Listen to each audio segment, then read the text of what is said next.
Hello, friends. Welcome in.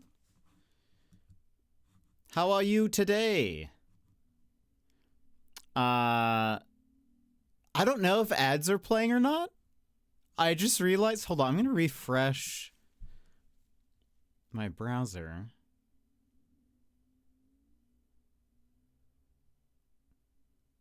Okay. I think it's fixed itself.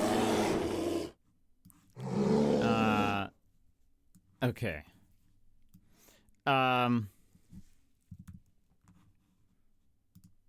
right, I think I'm good. Let me just double check a couple things. How are you guys? Before I move on over, what have you been up to? How's your day? I think I refreshed that. A spark lights What? the fuse, bamboozle. The hype train roars to life. What? Choo choo. All aboard. Lechatron, welcome in. This is your first time here, but thank you so much for the subs. Appreciate it. Thank you. That is very kind of you. Hold on, let me say hello to everybody. Lego, welcome in. You were first. How are you? Madrigal, hello. How's it going? Bear. Emmers, hello. I mean, I don't see any. I didn't know if ads were going. For one, you know, like typically I hit play ads and there's a anonymous. What is going on? What's happening? Lechatron, welcome in. Hello, how are you? I clicked the wrong button. No! No! Well, welcome in. We know Lechatron from YV's stream, so welcome in. How are you? This is a rather late stream for me. I typically stream 4-ish hours ago, starting typically. But one, Lechatron, you're gonna see what happens when you're this generous, because being this generous is dangerous, actually. But we'll wait for things to die down. But Ultanor, Head Punter, Moose the Knave, Bazhat,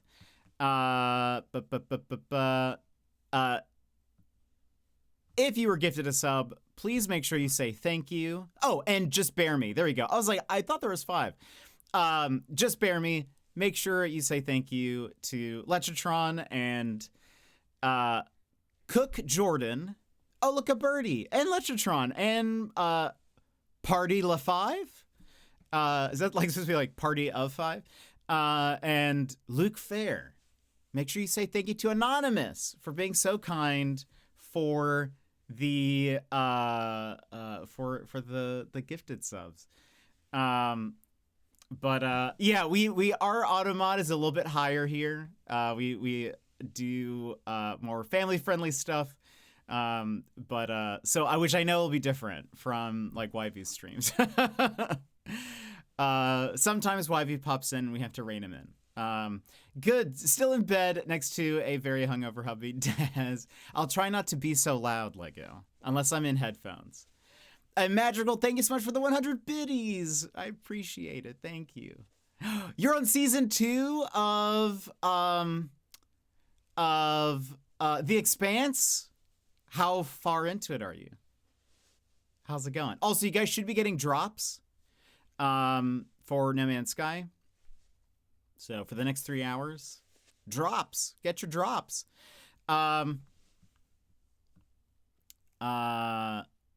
Families? What's a family? You tell me. I'm not the one for that. That's a dark joke. But but you don't get it. You don't get it yet. How far into it are you? How am I? I'm doing well, Madrigal. Last night, I did some work, but then I hung out with YV a little bit. You love No Man's Sky? I love No Man's Sky too. So there's a new update, and yeah, it's very fun. I'm enjoying it. It's crazy what they've added and stuff. So, yeah, I hung out with YV. He helped me with a project that I'm working on that hopefully you guys will see soon.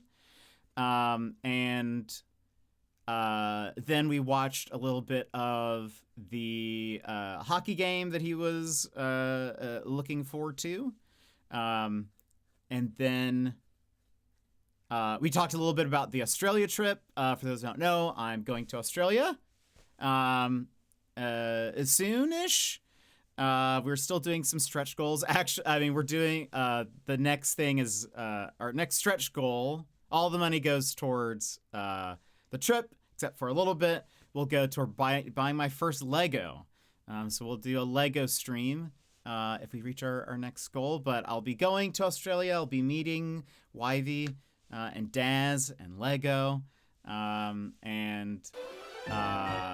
It's gonna be a fun time. It was very fun. Oh, also, I didn't lower the music. I'm so sorry. The music's still going.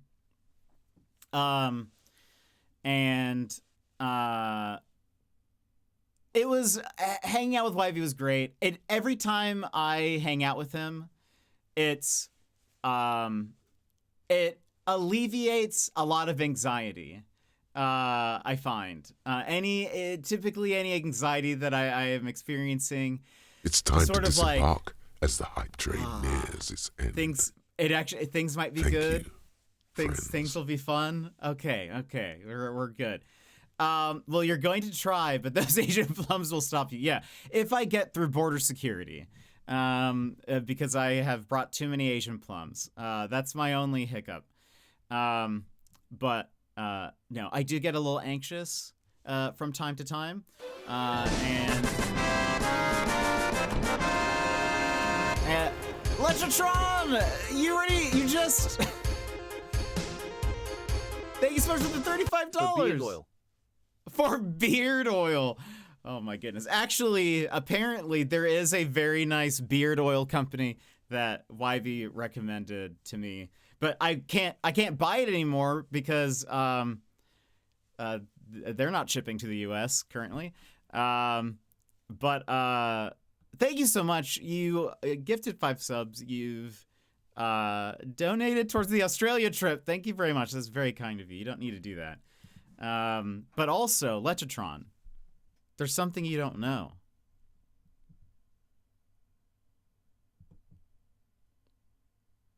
Also, you complimented my beard earlier. Thank you. I do appreciate it. Your beard is amazing. Thank you. There's something you don't know, which is that sometimes being generous here can be dangerous.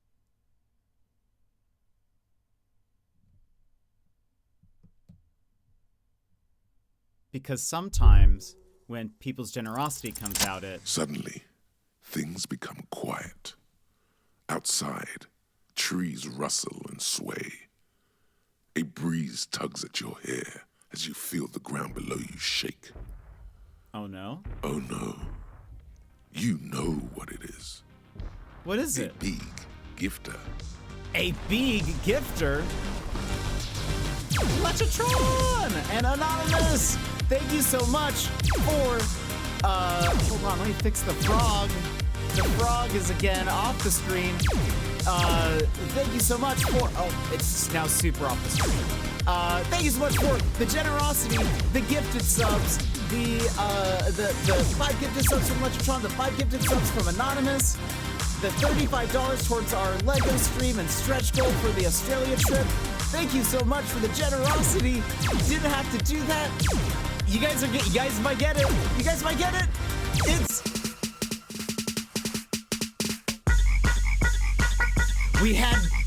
There was the big gifter. The big gifter was coming after me, and now we have the big frog. So many frogs. Frog. Look at these. They're dancing. They're spinning. There's all these different frogs. There's some with crowns and surfboards and pizzas, and you guys have saved me from the big gifter. The kindness, the generosity. But at least I didn't get hit by a laser.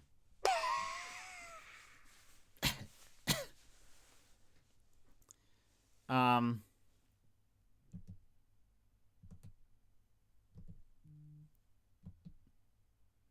yeah, thank you very much.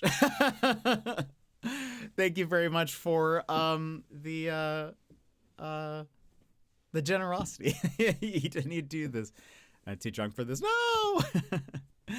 Maybe a little overwhelming. And Johnzo, welcome in. How are you?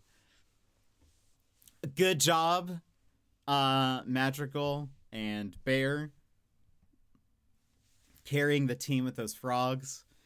Bear, did you like run to your computer or something? Anyway, yeah. Sometimes when people gift Beeg, the Beeg gifter comes in and destroys things. But you guys have the chance to save me with either frog emotes or there's the occasional cat emote. Cat emote one. I was pulled away from the hype by Mr. Panda. No! He saved you from the Beeg gifter. I'm feeling frogtastic. So if I finish off the stretch goal, will you and YV build Lego together? I would love that. I would love that. I don't know. I feel like, well, actually, I mean,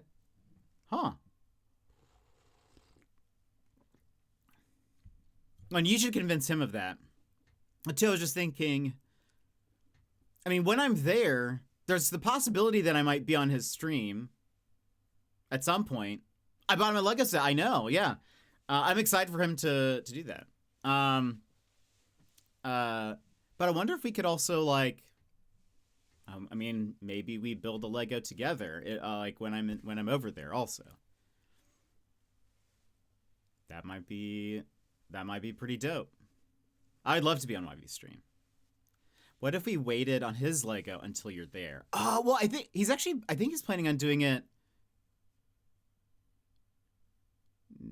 not this week, but next week, I think. But it might take him a few streams, so who knows? Maybe I'll be there, but so you need to buy him a new one? You know what I have thought about? Well, okay, no, I'll keep that to myself. I have an idea for a gift for him that I think would be very funny. We also got to get you the $400 Lord of the Rings. No. No. I won't. I won't allow that because for one, so like. Again, the majority of the money for these stretch goals is supposed to go towards the actual trip. You know, like I don't want to, because this one is $220. I don't want to spend $220 on a Lego set, right? Like I want the majority of it to go to the trip. But I think what we'll do is there's a few smaller ones that I would be interested in. And those would be my very first Lego. Never owned a Lego set. I've only had the knockoff blocks, bricks, general bricks.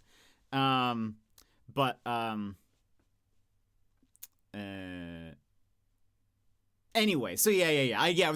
I'm not gonna use this to buy the 400. Maybe that's like in the future at some point, but.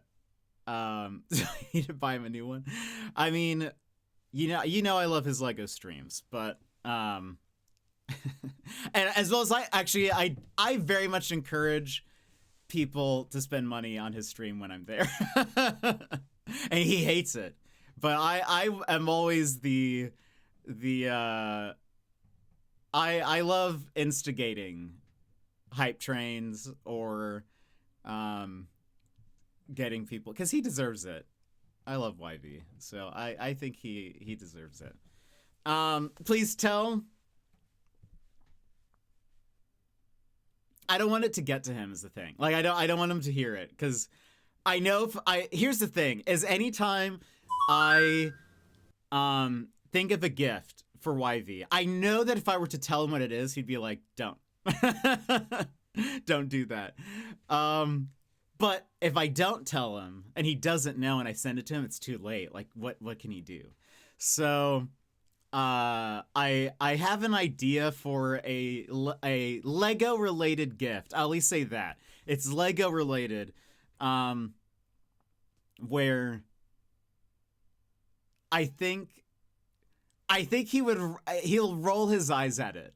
He will absolutely roll his eyes at it, but I think it'd be hilarious, and I think I could convince him to then build it on stream, but we'll see. Does Wivey have a PO box? He does not, but I have his real address. And GG, welcome in. Thank you for the lurk. Gonna eat my orange chicken dinner and watch Rogue One. Enjoy. I've actually never seen Rogue One. I know how it ends, but I hope you have a good one. You're right. We do have to fund swimming with sharks. It's true. That is one of the things that Wivey and I have talked about doing. Is there is a shark encounter thing. I did tell Wivey that is something that I would pay for him, because it's like it's not cheap. And so I don't want to like put him out by being like, hey, do you want to do this thing? You can pay for yourself. You know, like it's not like he was like, I really want to go touch a shark. So for I don't know. So yeah. So that gets, you know, stuff like that gets expensive. But real talk, can you draw a taco? Yes, I can. I've seen your art skills and I want to get... Oh, I don't think I know that you streamed. Let me follow. Yes. If you scroll down to the bottom in my like about section. Actually, wait. Did I ever do this?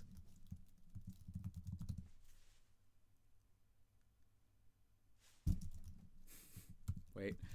Commissions. Commission. There we go. I think I wanted to add hire me as also an option for that, and I guess I never did. Anyway, if you follow that link, there's like a thing there. Wild card, welcome in. How are you? But thank you. I appreciate that. I do enjoy making art and things. I've made my emotes. All of the like drawn ones that are in YVs are mine. Minus, I guess, like Crash is probably technically like an illustrated one, but yeah, I'd be more than happy to. You got me so hyped up the other night. I had to keep gifting. I do love, again, I think YV deserves it. YV is a fantastic streamer. I love his streams. I have not missed a single one since I've started following him. And I want him to keep going. And I want him to, I want him to do very good. I want him to, Crikey. Wildcard, we're on our Lego build stream stretch goal currently. Our next one, by the way, if you guys are curious, is so the current one is the Lego build, and the next one I will do, so after we get the Lego build, we'll do another stretch goal, and that one is a 10 episode mini podcast with stream guests. So I'll get I've already talked to YV and some other people, but we'll have a different guest probably, unless I can convince YV to like be on another one, because I would also love that. I have tried to convince YV to start a podcast with me, and every time he says no, and I'm like, I need you to be great at it. I want you, so I want him to be on a podcast with me so he can have fun and then be like, okay, maybe we should do this. Wouldn't that be fun? He will roll his beautiful eyes. Oh no, the horror. I finished my Andor watch, so the next step in the Star Wars journey is Rogue One. Nice, very cool. That's awesome. You're doing it like chronological. Don't touch the sharks. I mean, oh, and Rolls, welcome in. How are you? How have you been? I'm enjoying the new update. Have you been playing the new update? Well, we're gonna. Do I still have the screenshot here? No. Oh, I can get rid of that. No, that's the Rocinante. That's the Rocinante. I must have gotten rid of it. Do I have it still? I must have deleted it, which fair. There is a place. So, Yvie and I, the first week that I'm there, we're going to go on a road trip. We're gonna go down south, and one of those towns that we'll be in has a shark and ray encounter like experience thing, and they have different types of sharks. They have rays, but I'm not touching a ray because that feels disrespectful to Steve Irwin. But I don't like sharks. But we've talked about it a few times on stream, we're gonna go touch a shark. I found one that also this one place is better than the first shark place that I saw. The first one, you are fully submerged underwater. You're not in a cage. You are in just a giant pool. You have scuba gear and like an oxygen tank and all of that. That is kind of a nightmare scenario to me because I also don't know how to swim.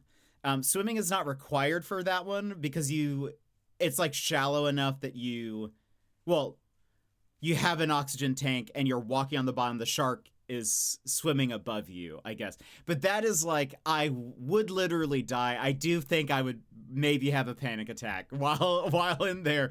The shark can smell my fear.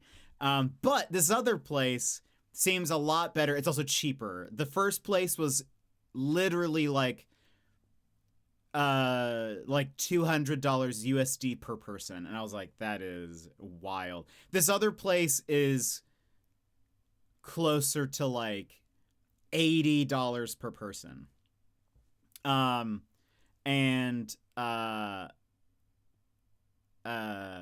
think it might be a little bit expensive, a little bit more, but it's like much more, especially if I'm paying for him too. It's like much more affordable. But you're like not fully submerged. You are in a wetsuit, but you're like seated in the pool, and the shark swims around and like I guess comes to you, and you have the instructor right next to you, and I think he like feeds it and stuff while you like can like pet it and stuff. So that seems, and I believe we'll also be able to get a picture. So I think that'd be good. Because again, if I'm gonna touch a shark, I better get a photo. That better be commemorative, because yeah, it's also terrifying. Make something like this. Oh yeah. Oh, absolutely. I'm sure you've seen like the animated ones that I've done for YV. Like his guitar one and his pain one now. Haven't been here for a while. What was the stretch goal before this one? A League of Legends stream. I'm gonna do a League of Legends stream. I need to talk to somebody. I've already asked someone to join me, but I adore YV. One day I'll make it to Australia too. I hope you do. I hope you get a chance. I also adore YV. He is like I have said before. And I've told him this. But you know, probably one of the most kind and gentle people that I've like ever been friends with. He is definitely, I would say, I consider him my best friend, and any chance I get to spend time with him has always been, I don't know, wonderful. I think I with my own anxieties and whatever, sometimes I definitely can be a bit of a pain to deal with sometimes, and he is every time very like understanding and chill, and has been just fantastic. And so yeah, I definitely, I think he's hilarious. I think he is very entertaining as a streamer, but I feel very lucky that because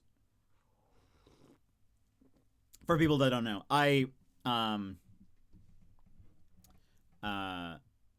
met him on his birthday stream, not this year, but last year, and was just like, oh, this guy's just super cool, and basically was like, I want to be his friend. And then luckily we became friends, but like luckily he's even better of a person than I thought he was. I already thought he was cool, and then I was like, oh wait, no, you're just actually the best. So my best friend is from Australia. We finally met for the first time a year ago. Just went on vacation to Hawaii together back in May. Looking forward to traveling to Melbourne to hang out with her again. Oh, that's so fun, Lech. That's amazing. I hope that happens, because that is very cool. Yeah, I am excited just to go, like, and it'll be fun to see things. I've never been to Australia. It has also been so I live in Alaska. It is I have not left the state of Alaska in 13 years. So this will be sort of, it's a fairly like, I consider this trip to be a fairly like it's kind of a big deal in a way because of that. Like it's sort of like, it's not like I am a jet setter and I'm like, well, it's not like I'm a jet setter just flying all the time and traveling all the time. So to be going on a trip, on a vacation, but also it being like one where, because I've been streaming for 5 years, or a little over 5 years now. I'm primarily going to be hanging out with YV. I will be seeing other people that I've been like, that I've known for many years. Daz, who's probably lurking right now, and Lego. I'll be seeing them. So yeah, so to me, it's sort of, it's a very like monumental kind of trip. Like it kind of, to me, is sort of like potentially once in a lifetime kind of thing. I don't know if I'll ever, get a chance to go back to Australia after this, but I would love to. I'd love to move there. But we'll see what happens. It's also possible, again, I get there and they're like, wow, we don't like jets. So maybe I'll be like, I'm never going back. It's funny because you two remind me of me and my best friend. I'm the jet of my friendship. Oh man. I hope it's good. Bear. How did you and your friend meet? My biggest trip in 25 years was a trip to Hawaii.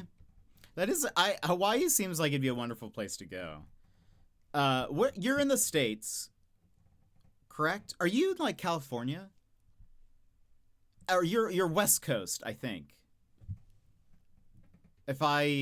You're from Oregon. Okay. I was at least like, okay, because I think you had mentioned Western time a few times. Yes, West Coast. Okay. Very cool. Oregon seems beautiful. I would love to visit Oregon. But we worked together. I was a chef. He was a dishwasher. I helped him move up the ladder, but he got another opportunity somewhere else. No. Were you just like wanting to be his friend? You like trees? I do. I do enjoy nature and like especially beautiful scenery and stuff. I think is just really nice. I haven't really like gone hiking or anything in a very long time, and part of that is because I don't really have anyone to hike with, and if I did, I'd probably be mauled by a bear. And I don't really want to go out that way, especially with the idea of the Australia trip on the horizon. It's sort of like I'm sort of avoiding anything that potentially leads to death. In general, I guess it's sort of a general thing that I do, but more so now that things are becoming more of a reality. I'd like to not die before meeting Wivey. You know? I've been watching a show about off-grid living and how I want to find a property. Do it as long as you can get good internet, probably. That's I would, if I could live in the mountains, I would.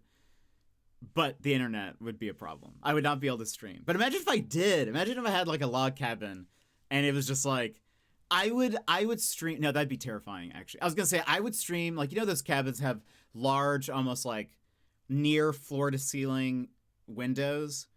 And I would have like multiple of those. So you could just see out behind me. But that's like kind of terrifying. That's like a horror movie waiting to happen. As if, like, you could just see somebody in the background or something, right? So no, thank you, actually.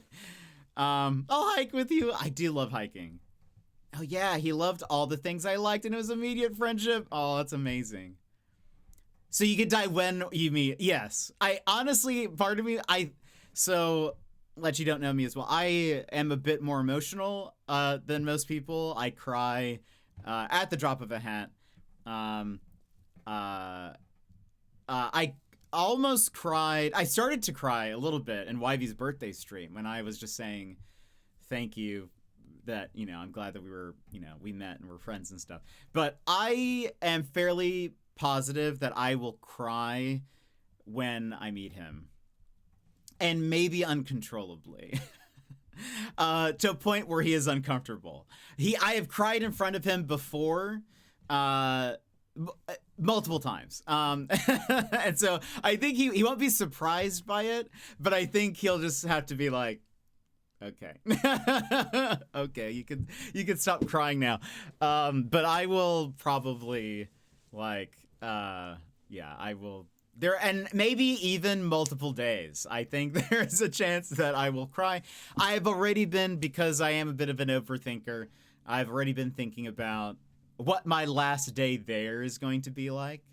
The plan is for me to be there for 3 weeks.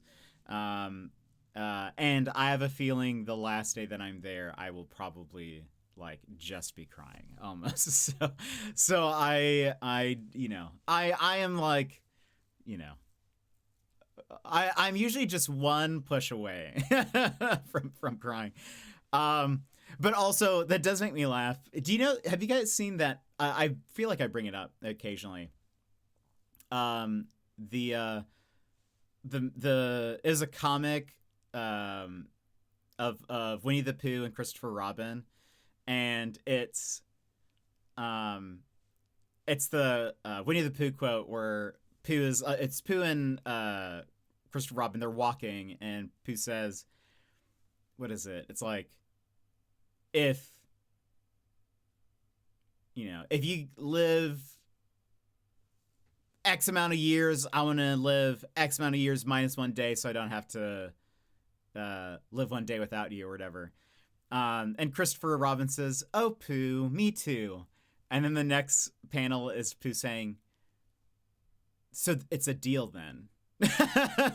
And then Christopher Robin's like, what? And Pooh has his hand out and says, the pact has been sealed. But anyway, that's what that makes me think of. I love log cabins. I do too. I actually had I had a friend who his parents' house was like in the middle of a normal neighborhood, but it was like a log cabin. Like all of the walls are just giant logs. And it was amazing. It's incredible. Like I think almost everything, like even the stairs are made of like like a split log. I was supposed to say it was made out of wood, but I was like, okay, a lot of stairs are made out of wood. That doesn't sound impressive. But it's like the stair itself is like a split log where it has the like round under part and stuff. Anyway, it was a beautiful home. I was like, if I had infinite money, this is where I would live. I'm self-employed as a software engineer. I need an internet. Yeah, so if you're off grid, that's amazing though. That sounds really cool. How long have you been doing that? It's my dream home. A log cabin would be dope. You or me, I cry every day. When I met my bestie at the airport, I thought I would cry, but she hugged me so hard I almost fell over, so I was worried I might fall on the floor, so I didn't cry. I have somewhat convinced myself that I will not cry. There's part of me that's like, maybe I won't cry. Maybe I'll be strong. Maybe I'll be strong. Maybe I'll be like, yeah, sure, bud. Yeah. I'm like, maybe I'll be just like tired from the travel, or maybe I'll just be more excited. But the more I think about it, the more I'm like, I think I might be excited, and I think it might be a bit of a roller coaster where I start off like, you know, very happy and excited, and then immediately crying. Which might be very jarring for him to witness. But I think he's prepared at this point. There have been a few times to be open with you guys. There have been a few times where, like, you know, for Christmas or birthday or something, we'll be hanging out on Discord, and I'll be like, I'll be trying to be normal, but I'll be, you know, just saying thank you, you know, for being my friend, and for, you know, all these, you know, specific things and whatever. And I'll be fine 1 second, and then immediately we'll just be like crying. And I think there was one time where he was like, he made a comment. He was like, wow, that really just came out of nowhere. And I was like, I know, I'm so sorry. But I think he finds it funny / endearing. So I think. I started writing software when I was 12, currently 47, been writing software professionally for almost 30 years. That's amazing. I've always considered myself like a technologically savvy person, but like code writing, that is like a whole nother level. I can do like web design, but like HTML code, but that's like, and CSS, but that's pretty much the limits. So, yeah, so I have big respect for that. That is incredible. That sounds awesome. Are you enjoying it? I mean, I assume after 30 years. The software I write is all web. I mean, I think that's still, I can do like basic stuff, but you know, yeah. But I still will have accidentally put a semicolon somewhere where I'm like, why isn't it working? And then I have to hunt for where the semicolon, went wrong. I have a pretty interesting story. I had an internet friend for 4 years of Destiny. Me and my close friend went to a convention, and we were standing in line, and this kid behind us said, "Hey, are you two add gamertag here?" And we both started freaking out and hugging and talking, and it was great. But he recognized our voices. Oh, that's amazing, Bear. That is so cool. What are the chances that they would be right behind you, too? That's so cool. Did you get a picture? Madrigal in the Discord put a video of people, or a link to an Instagram of people surprise meeting their like online friends for the first time. Yeah, I feel like that'll be something. I will be, yeah. I don't know. I was actually, was it yesterday? One of the last times I talked to Wivey, I was like, it's going to be weird. I'm going to be standing in front of you 3-dimensionally Like it's going to be odd that I will like just with my arms out ready for a hug. It's gonna feel weird. I was a kid at the time too. That's so fun. Have you stayed in contact? 13 years ago, I was in a terrible job and started to think about what I liked about my job. Realized it was front end web UI. Got laid off from that job, and the day after, I got offered my current position as a front end engineer and have never looked back. That is amazing. I'm glad that you realized, that you were in a place of like not enjoying it, and then, even though being laid off is never like fun, it's good that it's cool that so quickly you were able to find something that you enjoy. So I do HTML, CSS, and JavaScript, but also work with some complex libraries. Yeah, that would be over me. I've tried like learning some very basic JavaScript stuff, but that I think I tried and I was like, ooh boy, this is a whole nother thing.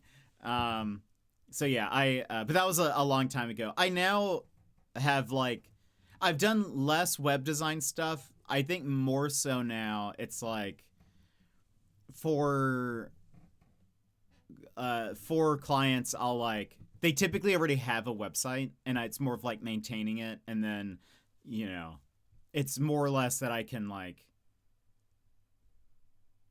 if they needed like a full website overhaul, that would be a thing where it'd be like, oh, maybe we should hire somebody for that. But like, as far as like, okay, I can look through code and kind of be like, I kind of see what's happening here, or like, all right, I'm more dangerous with it. I know enough to be dangerous. They made me manage a team of developers and I hate management. Oh, that is a thing. Like, management is like being in charge of a team is a whole set of skills that is like unique to being, you have to, I think, want that. Because otherwise you have to, it's a lot of like project management and also probably like dealing with people in a different level, because then you're the manager and you have to like, I don't know, be in charge, I guess. I wrote my first large scale JavaScript site 13 years ago. It got 10,000 visitors a month and it's still active today and I hate having to touch it. Oh no. Oh no. That's amazing though. Wait, why do you hate having to go back to it?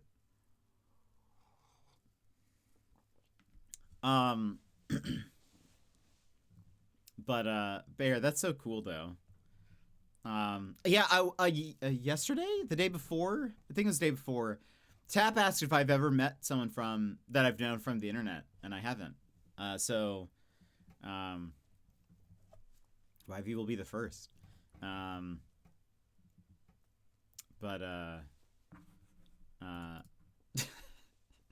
saw your message. So, that's fair. That's fair. But if you've been, so like going back, it would be like having to like sort through your old code where like you've probably improved now. That's sort of like I do art stuff. Sometimes, like, if I've saved, like, an old art project, I'll go back to it, and I'll be like, what was I doing here? It's crazy because we never asked where each other lived, so it was a crazy surprise. Oh, yeah, that is actually quite amazing that you're both in the same, like, even, like, area and stuff. Imagine how your skills change even over a year. Imagine 13 years. Yeah, that has to be... And also, yeah, I mean, like, you learn these, skills, and also, like, the technology also develops probably a bit more. So, like, you have different tools in your toolkit to use. So it's like, oh boy, you change one thing and then everything else breaks. I was just working on it today, and I wanted to beat up the dev. Sadly, the dev was me. I hear that. There are many a times where I'm like, this is a later Jet's problem. And then later I'm like, man, I hate earlier Jet. I hate past Jet.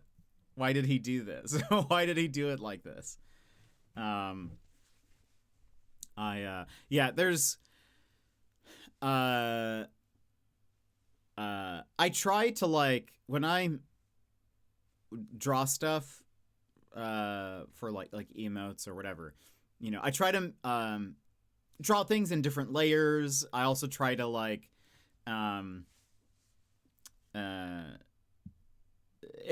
so I use Procreate mostly on my iPad, and I have an older iPad. I have a 9, which has limitations on how many layers you can have per document. I think it's set to 20 something. You can only have 20 something layers in a single document, which might sound a lot if you like don't draw a lot, or if you're maybe more organized than me.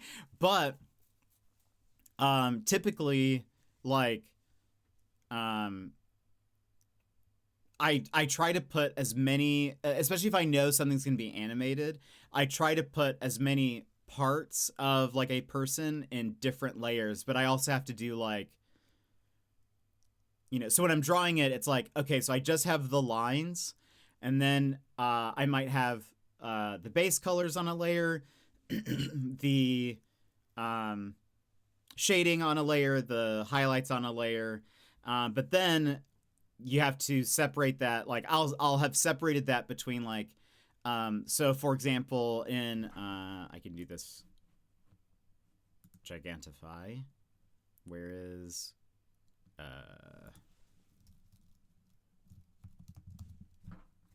there it is.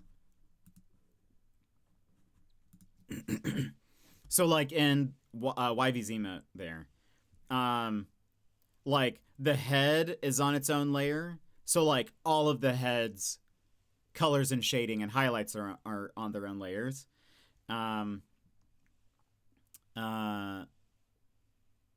The front arm is actually on its own layer. Or his left arm, the one that's on the neck of the guitar, is on its own layer, because I thought about animating that initially, but then I didn't. I think the guitar is on its own layer. So like all of those then have their own separates of like base color, shading, and whatever. And so I think also like, oh, his eyes are in a different layer. So like the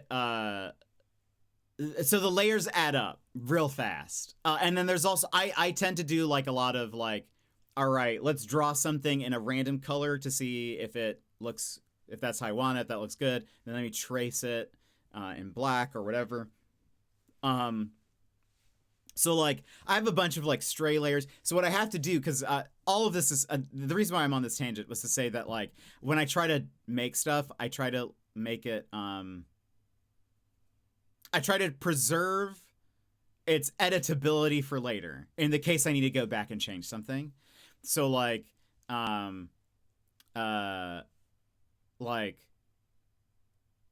yeah. So, but the problem is that with Procreate, because I have a limited amount of layers, I actually have to, at different checkpoints, I'll have to create a new document where I move then layers over, and be like, okay, so I'm done with the guitar and stuff. I'm going to like flatten them so that's one single layer, and then move it over to another document. So that way it's like, so then I can keep working. Anyway, it's a whole thing. Eventually it would be nice to get a newer iPad where it has like double or triple the amount of layers that I could have per document.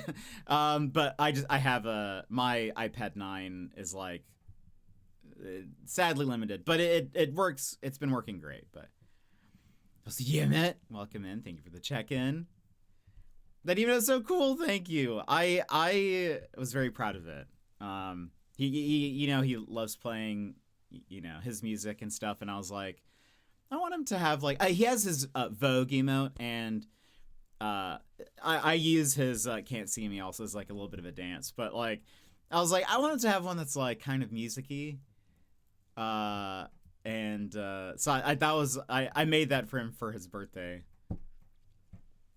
Oh yeah, I was there that night. I brought it out. Yeah. That's right. I write much more extensible code now, but the previous code I did will break everything if I touch just one thing. Oh no, very similar to what you're talking about with your art. Yeah. Because before I used to not like. I think I just didn't know how to like set up my document so that like for like animating things and like because then what I would typically do is just draw all of the lines on one layer, and then if I needed to, then I would cut things out of that, like, which meant that then I had to do additional work to then like fill in things. So like a lot of the animated emotes take a lot of planning, because I had to think like, okay, I want his head to be like nodding to the music, which means his neck is going to be exposed at certain points. So I need to draw like I have like his torso goes up and actually like has a neck that you don't mostly see except for those like few frames where he's like bobbing his head. So like it takes a lot of planning like that, but I didn't think that way before. So so if I ever have to go back to an emote to like update it or change it or something, sometimes I'm like, I need to just make it from scratch, because I drew myself into a corner. We need a dancing emote. I've thought about doing one. I just don't know what dance I do. I have an idea of making, you know, the crash dance, the like where when you idle as Crash, and he does this little like,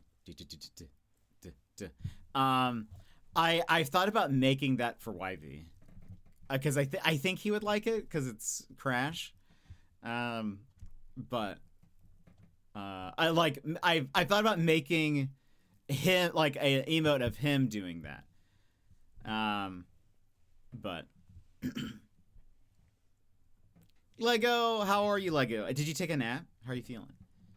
Props on knowing enough about music to have the bass clef symbol in the animation. Yeah, I was like, and I made two different versions, because I had one where it didn't have the notes, because I was like, I didn't know if it was too much, but I think it looks good. I think it looks good like this. And he was like, yeah, I like the music one. But yeah, I was like, all right, let's draw a bunch of, you know, stuff in there. I don't know a ton about music. I did like choir and stuff, so I can like sing a bit, but not super well. Though YV and I have talked about singing A Whole New World together. I don't know if he remembers that, but I do. That is our friendship, essentially, in a nutshell. It's us talking about something and agreeing to it, and then him being like, I forgot about this. But me remembering, and then me being like, no, we said we would do it. And I want to. I have it stuck in my head. I can't remember. We were talking about... I can't remember. Wait, that's crazy. Me and my friend did that? Yeah. We talked about it on stream a long time ago. And I've had to remind him a few times. And I'm still set.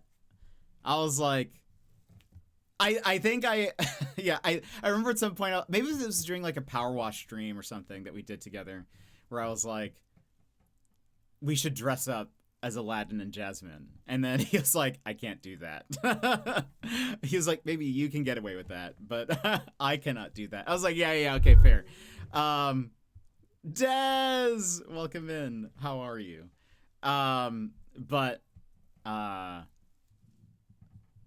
But yeah, so I am still on board where he is singing Aladdin, I'm singing Jasmine. I want to record it, upload it somewhere. That would be cute. It would be. I'm good. Finally got hubby up. Daz, how tired are you? How hungover are you? I played sax for 6 years. Madrigal. Where's Madrigal? And started rave DJing in the late 90s. Still DJ sometimes. The music is pretty big in my life. Oh, I love that. What kind of music do you like? One, I'll say I've always wanted to go to a rave. But I would want to go to like an old school, like 90s, early 2000s, like warehouse rave. That's what I would want to go to. Oh my gosh, Bear. Oh no, that's the one thing is I would not want that to happen. Technology recharged. Technology recharged. Is that how you feel after your good nap? A whole new world. I think the thing is Wivey can sing pretty high, but he was like, I think he said I could sing higher than him. I'm actually not sure if that's true, but I think he feels comfortable with the Aladdin role. Very hungover. Oh no, Daz. Did you just watch K-pop Demon Hunters over and over? Madrigal, you play the sax, correct? That's why I brought you up. What actually, Madrigal, what all instruments do you play? I went to a rave. It was fun until I got drugged. Fair. That sounds terrible. It was a nightmare. Yeah, that sounds absolutely like a nightmare. That is the one thing where I'm like, I would be very careful if I ever went to one. But I like all kinds of music. I started DJing trance. Oh, very fun. There was a old school Ministry of Sound trance album, ATB and somebody else. I can't remember who the Dave Acosta maybe, or something like that.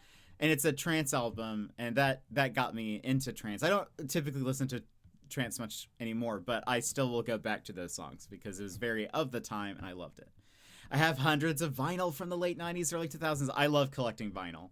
I'll put together a DJ stream for those days. I went to my first rave in 1995. Oh, that's amazing. I love music videos, and that's something that I will talk extensively on, and I have.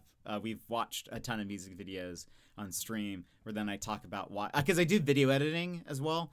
I've never edited, well, not really. I've never edited a music video. I have edited videos to music in a way that you would say uses the same sort of like editing techniques. So like, I love talking about music videos and good editing and stuff. But there's a fun No Doubt music video for the song New, where they go to like a warehouse rave, and that is like that's like exactly what I would want to go to. I will not DJ my vinyl. My turntables aren't up to it anymore. Oh no. They will just play music. Yeah, that's fair. I love collecting vinyl partially for the art of it, like the bigger art. You get the album arts a lot larger. But I also just love the sound. I typically will collect certain artists because I think it'd be fun to hear it on vinyl. I listen to a lot of different music. I have been told we're listening to my type of music, and which is generally indie rock / indie pop that most people don't know. But I branch out occasionally. She and Him, who it's more of a folk band. It's actually Zooey Deschanel's band. She has such a classic old school voice that it sounds wonderful on vinyl. And so like I have a lot of their albums on vinyl. I do have Anna Monoguchi on vinyl. They are a chiptune band, and I kind of bought their vinyls for the novelty of listening to electronic chiptune on like a old hardware. You know, like I find that sort of ironic, I guess. I have helped through hundreds of warehouse raves. Amazing. I think that's so cool. I love I romanticize the idea of a warehouse rave. I'm sure it is probably in reality, excuse me, stinky, smelly, dirty. Just people dancing for hours on end. But I just think that'd be fun. Clarinet is my primary, but I also do sax. Mellophone. Marching French horn. Okay, I was gonna say, I don't think I know what a mellophone is. Trumpet, trombone, and guitar. That's amazing. That is very, very cool. I tried learning piano when I was younger, so I learned enough to kind of like know the scales, and if I looked at sheet music, well, I think this might be more so. Piano gave me a good base. I then started doing choir stuff, and you do learn the notes, and so I think maybe it added on to that. But I can I could plot okay, this is a C, this is a G, this is whatever. I wouldn't be able to be oh, E flat. I wouldn't be able to do that. That I don't even know what that was. That's not my forte at all. I cannot sight read music or anything, but I then tried to learn guitar and was terrible at it. I would love to learn bass. I think bass guitar would be very fun. But I was in charge of driving a $100,000 sound system, so I usually was up until the sun came up to pack it up and drive it home. Yeesh. Yes, very smelly. Someone figure out what note that was. Someone get out the guitar tuner or something. I also did theater in high school and stuff, so I did musicals and things, so that's sort of then the application of some of that. But the raves that I've been to smells like someone dumped a bottle of cologne on the floor. Oh, interesting. Do you think it's people are people just Axe body spraying themselves? If you sing it again, I could check out the piano. I don't even know if I could hit the same note again. Was it? I just picked one out of thin air. That's probably it. Oh, you went to the Greek frat raves. Bear doesn't strike me as a frat boy, but maybe I'm wrong. Maybe you are a frat boy, Bear.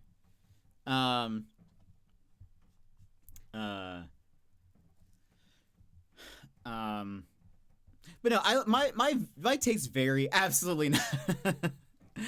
My tastes vary. Because I grew up on 90s alternative, so I grew up on a lot of Radiohead, No Doubt, a little bit of Bush, Smashing Pumpkins, that stuff. But then I started getting into electronic a little bit. And so I feel like most of that from growing up was more of just oh, I like this song. I don't know who this is. I couldn't I wouldn't be able to find any of those songs. But then at some point I hit my hipster phase, and I don't know if I ever left.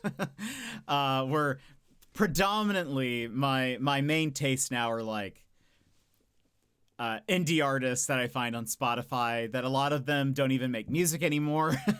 They've all been defunct as of 5 years prior, but I'm just discovering them now. But I love it. I love lyrics, and so that's sort of what really gets me into a song is I'll listen to it and maybe the music interests me, and then I'll listen to it again, listening to the lyrics, and I'll be oh wait, this is actually really well written, and then I'll love it, and then I'll listen to the same song for hours repeatedly. I'm 38. over the hill in terms of Twitch age. I was into alternative in high school, early 90s, and moved into electronic. Nice. Okay, so very similar. I think No Doubt was the first, like, band that I really liked. You're 9 years younger than me. Yeah, I know you had said that earlier. Yeah,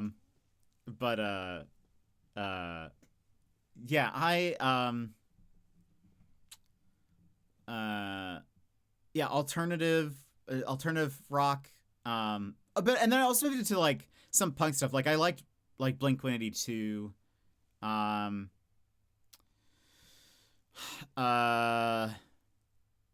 There was like a Dashboard Confessional, Jimmy Eat World moment. That era that I went through. I do love Dashboard Confessional. Emo rock. Love Jimmy Eat World. Yeah, fantastic. What a great, I don't know, the middle, you know. I'm much more connected nostalgically to 80s music, which sounds similar to you with alternative music in my teen years. Yeah, that's probably fair. Because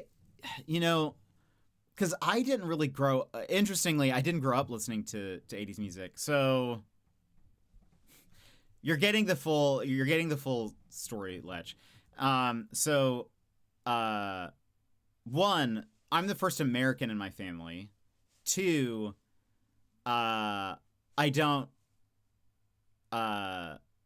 really have a family anymore. That's why I made the joke earlier when he said something about what's family. Tell me about that. I said something about I'm not the person to ask. But I didn't really grow up listening to like popular 80s music. So I have listened to 80s stuff now that I like, but it's not like what I grew up with. It's not what I grew up with. For one, yeah, I don't have like a family. I don't like, yeah, I'm not connected with any of them. So it's just me.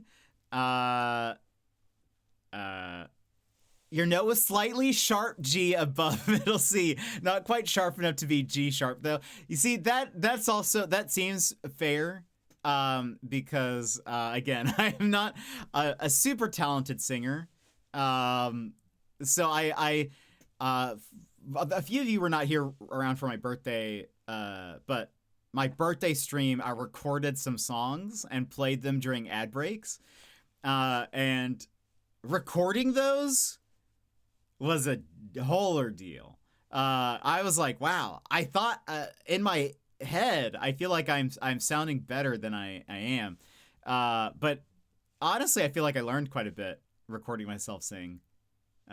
So I hope when I'm singing in the car with Wivey, I don't embarrass myself. I hope I'm not too pitchy. Your family or who you choose, same as me. Yeah, exactly. Yeah, I think that's very true. And that's why I'm like, grateful for, the wonderful people in our community, and also then like the, as I was saying before, very grateful and thankful for a friend like Wivey. I think I've ever had a friend quite like him before. That it makes me very happy every time. Just peek behind the curtain. Every time I say, I will often, because I think it's important. Rewind. Context. I think it's important to say, to be grateful for the things in your life and to take notice of those things, because and the people in your life, because I think it's very easy to look past that and take people for granted and whatever. I think as someone who has, been without,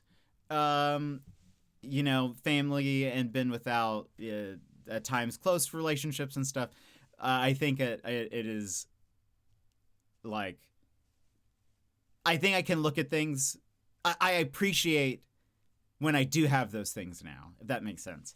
And so, I take time to say thank you to my friends. for being my friend and for, being in my life and whatever. Much to YV's chagrin, because I don't think he knows what to do with it. I don't. It's not that he doesn't like it. I think he just is not used to it of someone being like, "Thank you for being my friend." And he's like, every time he's like, "You don't have to say thank you." I'm just doing what a friend should do, which again speaks to his character. But every time I'm like, no, you do have to say thank you. Like it is. Would that be an Australian thing? I think it also could be, but I think, I don't know how many people get told thank you for being their friend. I don't know if that's super common, I still have family, but we aren't as close as I am to my friends. Yeah, that's totally fair. I thought they were really good. Oh, the songs? Thank you. This is actually one of the songs I sang. I appreciate that. I recorded them several times because I didn't want to do like pitch editing or anything, because it was originally supposed to be karaoke, and then I learned that I was not going to be able to sing it because the timing would be off because of the way OBS was processing the songs and stuff, and like the delay on mic and song. And so I recorded them before, but I tried to do them in one take, so that way it wasn't like me like editing the song or whatever. But so like having to record it multiple times and then listen back and being like, oh yeah, that is wrong. That does not sound right at all. Learned. This is the one with Spanish, yeah. I think you have a really nice singing voice. Hitting a pitch that is perfectly in tune when you don't have context to go off like an instrumental track is incredibly difficult to do. Oh, thank you. I think it needs work. That's something that, like, again, if I had infinite money and time, I feel like I would take like a singing class or something just to like learn something. But I have realized like Australians, it's the tall poppy stuff that I can't speak to personally. So if there's Aussies here that would like to explain what that is, but from my understanding, there's sort of like a cultural expectation for no one necessarily like standing out too much. But, and I know that America is the opposite, right? Like America is very much like, be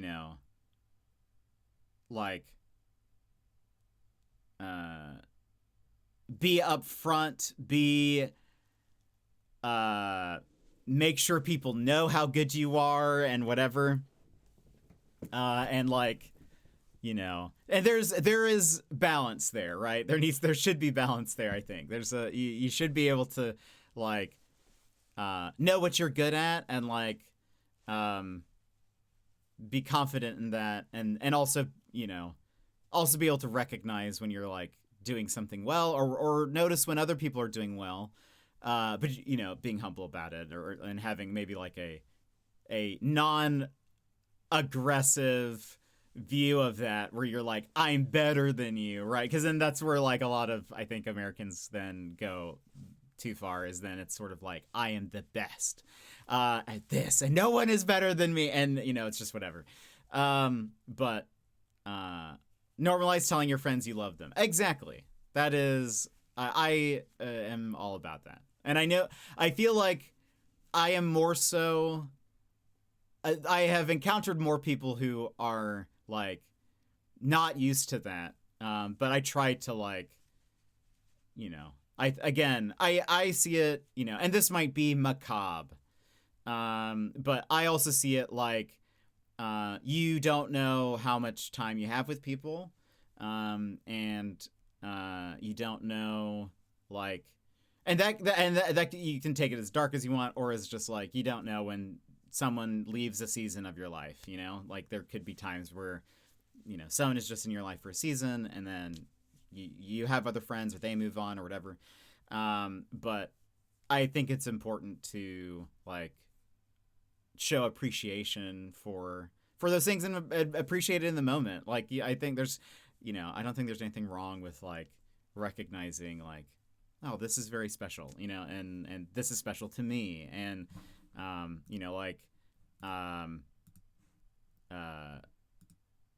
yeah, I like. So anyway, I go out of my way to, if a friend does something that is what I would consider to be, very kind or generous with their time, or they have acted in a way that was very like gentle towards me, or I see that they do something really well. I try to make a point of pointing it out. Also because growing up, I didn't like my family. They mostly told me what I did poorly. They never really told me. They were not very positive, so they never really like said I did anything very well. So like I know what it's like to grow up not really thinking you do anything good, and so I like to go out of my way to like say, hey, you do this very well. Like if you don't know, and even if you do know, I'm gonna tell you. I feel like YV knows that very. I feel like YV in most of this conversation would just be like kind of rolling his eyes and nodding. I think he would appreciate it, but I think he would just be like the amount of times where Jet has complimented me in some way or has said like, I do this or thank you for this, and I have to tell him, no, you have to tell me that. And I'm like, too bad. Let me catch up. There's so much. I've lost so many friends at this point in my life, and I hope they know I love them. So now I make it a point. Yeah, that is 100%, I think what I think as well is like, and I've had also a lot of like bad friends that are no longer in my life. And I'm still in a way at times like thankful for the like good times that we had. But as much as like maybe thinking of the friendship makes me sad. But I think at the time I did well in terms of even like saying thank you to them, Yeah, this is the one I thought you did very good with. Oh, thank you. Yeah, that song. I appreciate it. The amount of times angry people have come up to me and said, you think you're better than me? Nope, sure don't. That's also, yeah, Americans have a lot of pride and a lot of like, again, it's sort of like everyone is made to think that they're the best at everything. And it's just like, we're not. Like, you're not. For my slogan for Twitch is, your fourth favorite streamer. It baked in it, besides the self-deprecation, is the idea that there's always going to be someone better than me, right? Like I'm never going to be the top number one streamer. And so like yeah, I don't know. That's just not me. But I think it's important to like, because when I eventually at some point I started to have friends that did pointed out like good things that I was doing. And I remember my reaction to that was being like, that can't be true. Like I know you're saying that I'm good at this, but that can't be true because no one has ever said that I've been good at that before. Like that would have come up at some point. And then it wasn't until like sort of going through a lot of like self-reflection and analyzing stuff that I was like, oh, maybe my childhood was not normal. Maybe I've grown up a little bit damaged. But having lost a couple of friends tragically, you never know how much time you have if you love someone, tell them. Yes. And that's, again, like, yeah, I very much like to do that. And I hope that I say it often and probably too often, but then I think it's one of those things where it's like, can you really say it too often? I don't think so. Like, you know, I hope my friends know I love them, but I also want to make sure they do. I never want to, you know, like, I think regardless, honestly, that's the thing. I think even if I told my friends I love them every day, I you know, in a worst case scenario, I would be like, I still never said it enough, you know? And so I think that's, you know, and also the flip side is, you know, I never want them to question if something were to happen to me, I would never want them to question how I felt, you know? So you can ask YV how often his next stream, ask him how often I say thank you, or how often I go out of my way to say like thank you for being my friend, or you know, I appreciate something about him or whatever. He will say too much, but there's not too much. I hope one day he realizes that. You also don't know what people are going through. Also true. That I love you can make all the difference in someone's life. That is 100% true. And I think that's also why I do it too. Is, you know, I can understand people being like, well, I don't want to talk to anyone because I don't want to bother them. I feel like I've been friends with a lot of like very independent people who like don't necessarily like to divulge too much, or they feel like they're going to burden other people with their problems, or they just don't want to think about it or whatever. And so they'll say they're doing fine and kind of just move on, even if they're not. So I don't know. I feel like that's one of those things where it's like, okay, well, maybe they might not tell me, but I can still tell them how much I appreciate them and they know it's legitimate. And even I've been told before, people have said they have found it very weird that I do it. I have had friends who initially were like, I didn't know what to think of that. I thought it was very weird that you like expressed that you cared a lot and that you said thank you a lot, and I thought it was very, very weird. But I see that it's just kind of who you are now. So I'm like, good. I'm glad.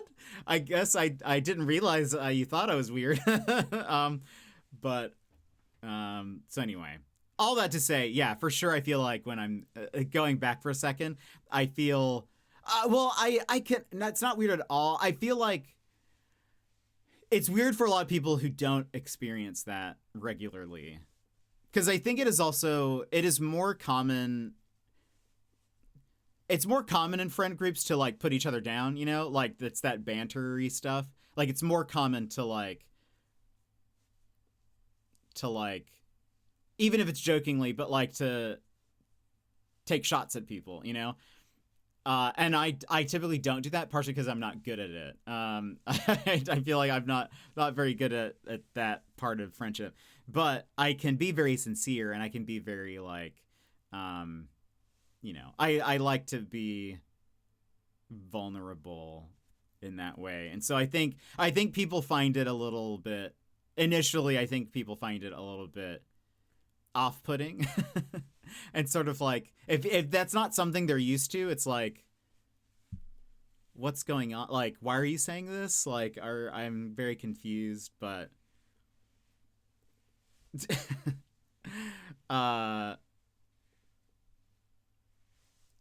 is huge. Everyone is fighting a battle you know nothing about. Be kind always. Sorry, let me catch up. I feel this so very much. Just lost my mom. Yeah, you never think the last time you talk to someone will be the last time until it is. Yeah, and that is definitely, you know, I feel like I have that in the back of my mind, where, you know, again, I think it's because I have not had anyone like, I have not experienced, well, that's not necessarily true. I've experienced the loss in different ways. And again, it's different because I don't have a family, so it's, you know, like if any of them died, it would not be the same experience for me, because you know, I have not spoken to them in decades. So it's sort of like, you know, it's just different, right? But I think with like, I still have the same thought process. I have had people leave my life, and I've had very close friends who've turned out to not be very good friends in actuality, and you know, who've been very mean and, you know, were, you know, not my friends, even though I thought they were. I've had that happen quite a few times in very dramatic and unfortunate ways, and so I sort of see I've gone through times of, you know, loneliness and whatever. So I see friends that I have now as like, it is a special thing. Like it is, you know, it is something that can be very easily taken for granted. And so I try not to. So that's why I go out of my way to like, you know, again, I think like, you know, I'm sure to a lot of people, I sometimes, again, like to wipe you or whatever. Anonymous! Aww. Thank you. Virtual hugs for anyone who needs it. Jetpack 13 love. Anonymous, thank you so much for the $24. Getting us to 155, closer to our goal. Virtual hugs for anyone who needs it. Thank you very much. That virtual hug is gonna go towards a physical hug when I see Wifey. That made me jump. I'm sorry, Bear. But yeah, that virtual hug will go towards funding a physical hug. And honestly, I mean, I'll tell you guys this. I mean, since this feels very apt, very you know, like very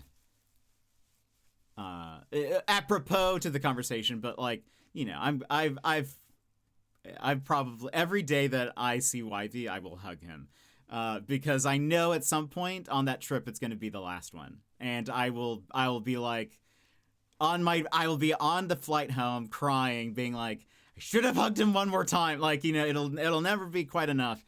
As much as by the end of the trip he's gonna be like, goodness, I hope Jet never hugs me again, because it'll be too many times. But thank you, Anonymous. We will also have to do something for that generosity, but we'll have let me catch up with chat because I have fallen behind.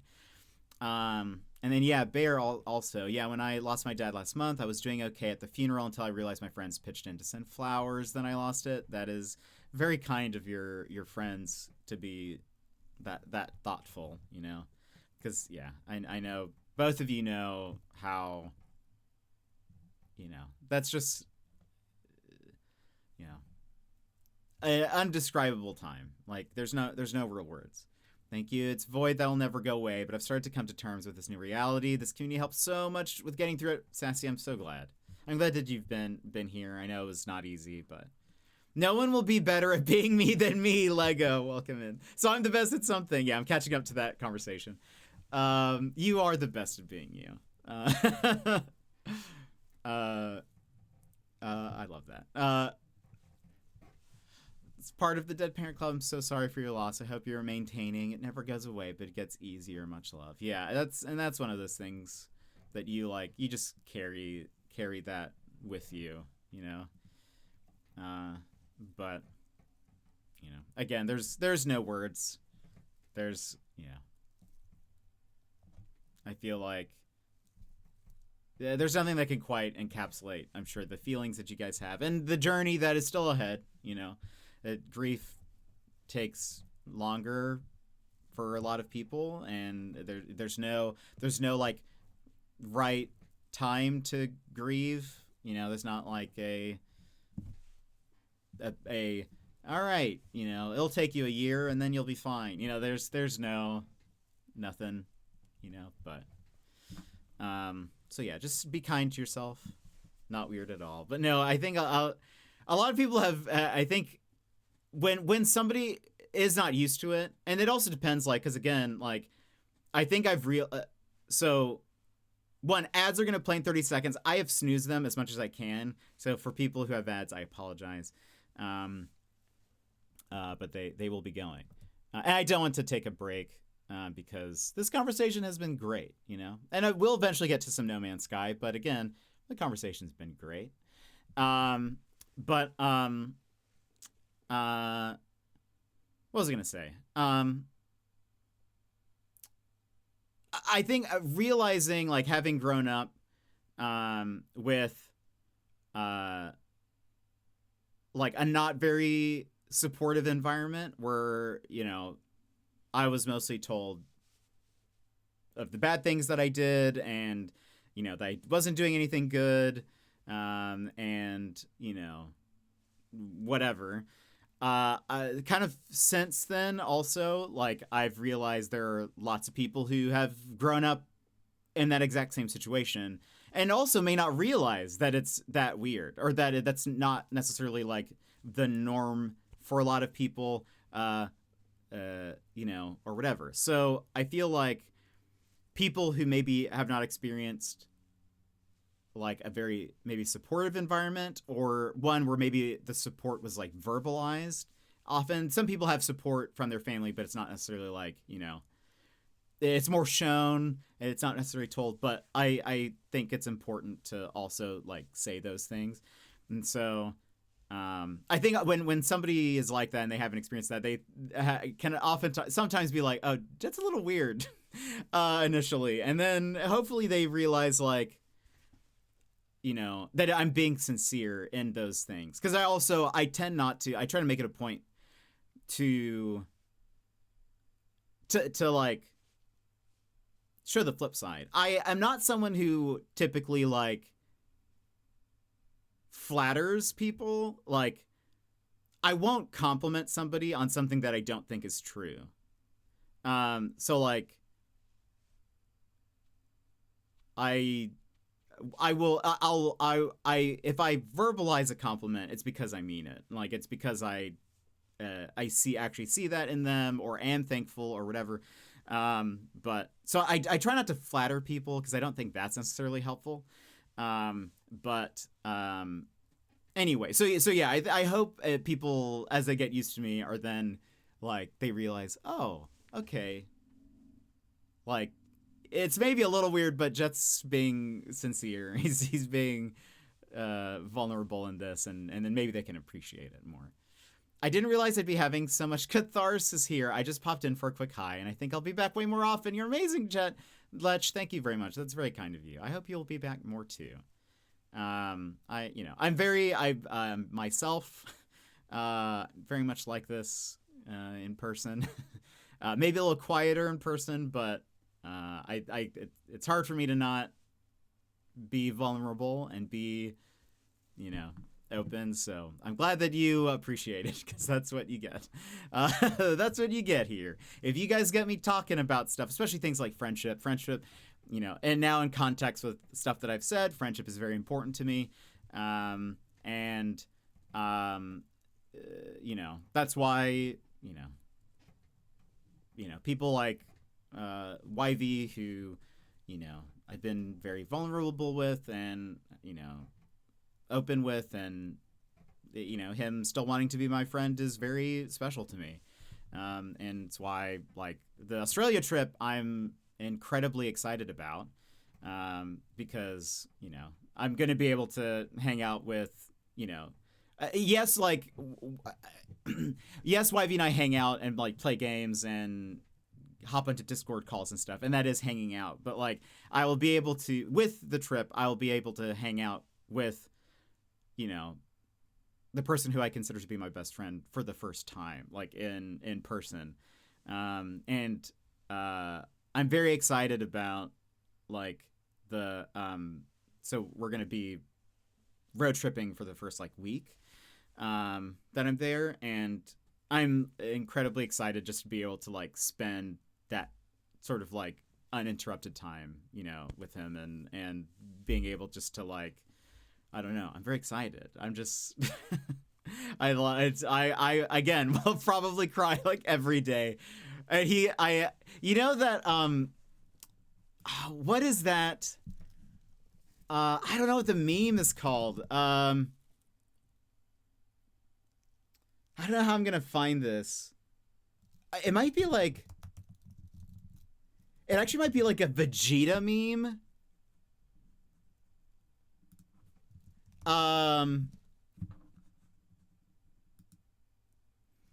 Where like... Have you seen...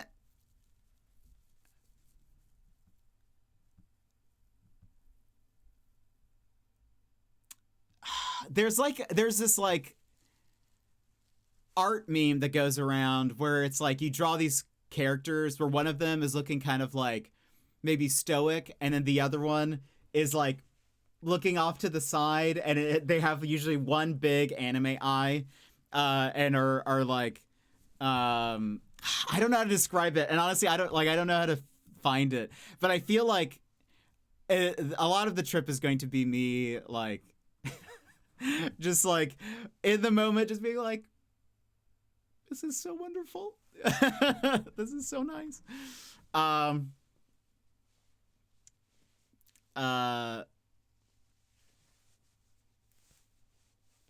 He does say that.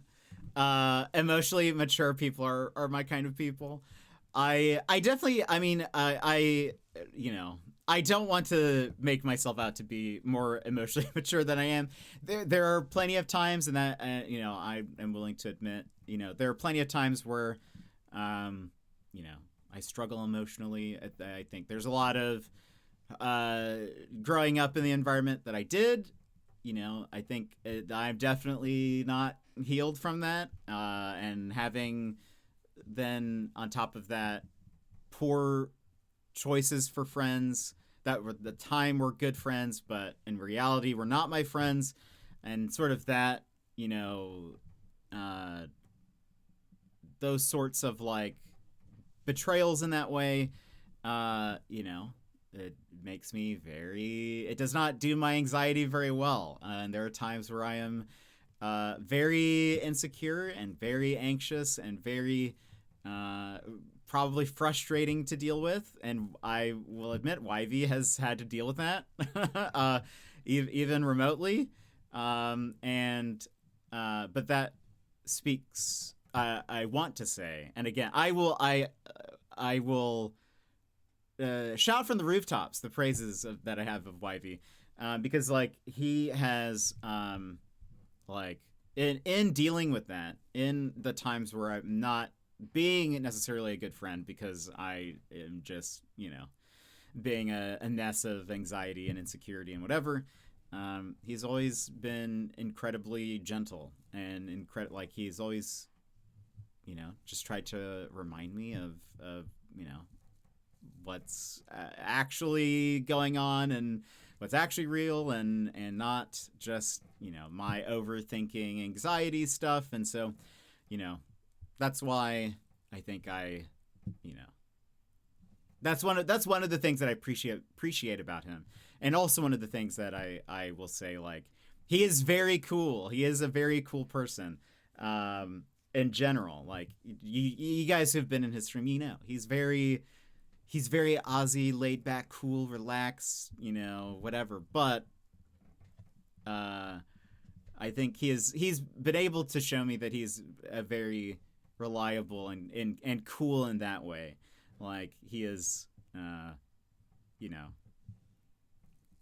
he can handle a lot and just sort of, I don't know, still be my friend, which I feel like is a testament to his character, because that shows how strong he is. But anyway, but I'm okay with being vulnerable and being, you know, not necessarily always showing my best side, because I don't know, my worst sides will come out eventually. Honestly, love these chatting streams, Sassy. I'm glad. I'm also glad. I mean, I feel like I should open up No Man's Sky and just sit there. At least I feel bad. I mean, I'm not trying to take advantage of the drops, but I feel like I am because we're just chatting. But The pain of death of someone who is still alive. Yeah, for sure. Yeah, that's, you know, relationships and stuff can still, you know, hold that weight. Also, again, Anonymous, thank you again for the $24. We have to do something to celebrate that. Just want to say the amount of Jet original artwork in my classroom grows. I can say unequivocally that your art is amazing and I love it. Sassy, I'm glad. I'm so glad. It will also grow very soon. Excited for your visit. Having just done that trip twice with my Twitch bestie, it's amazing. Yeah, it's one of those things where it still feels surreal to me that I will be going, and that like I will, you know, be able to hang out with YV and friends, and you know, like it'll be strange to experience some of that. And yeah, and again, like I remember a while back I mentioned I was like, but we've like never met before, and he's like, Jet, we've met, like we've hung out multiple times. I'm like, yeah. He's like, we talk every day, and so he was like, we talk every day. We've hung out multiple times, like we've met, and I was like, but it's different. It's gonna be different. You're gonna be standing in front of me. I'm gonna be standing there. I'm a short guy. You're gonna be like, wow, he's really short, and I'm gonna be like, I don't know. I'm like, it's gonna be so different. I'm gonna open the game. Oh, did I not bring my controller? 1 second.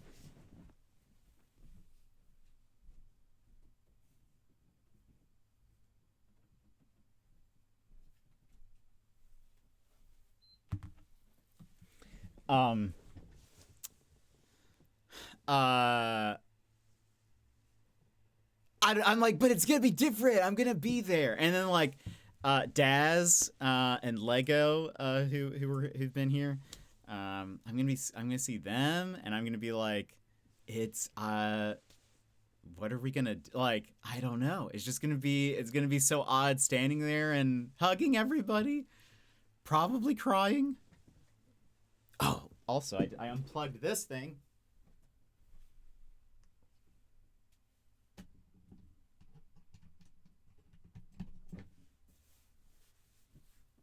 I was just not prepared for stream. We play games around these parts. I know it does seem. I love chatting. You guys know that. That's the thing that I appreciate the most in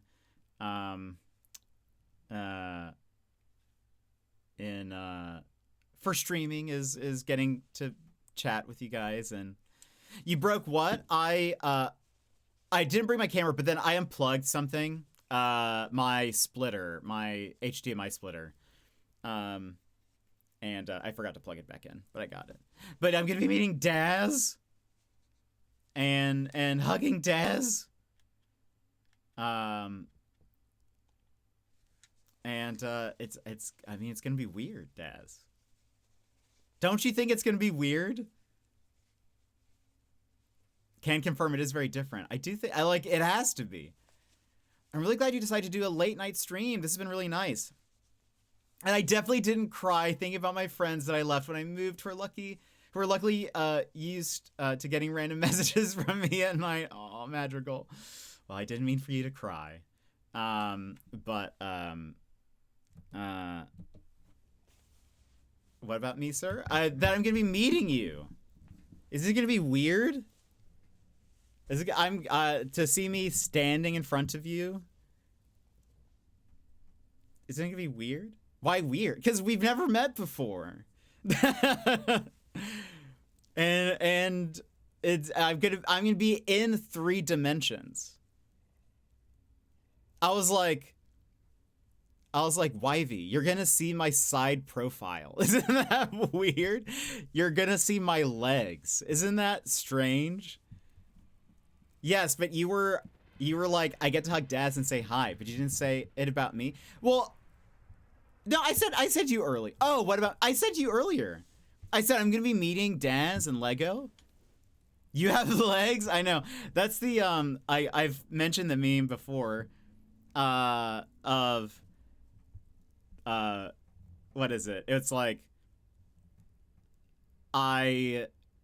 internet relationships or internet friendships are funny because I know your trauma, but I've never seen your legs. And I think that is so funny. That's true. You guys did see my legs. But I think that might have been right before YV showed up. But I'm gonna be like standing there. And also you guys are all very tall. I'm gonna be this short little hobbit man.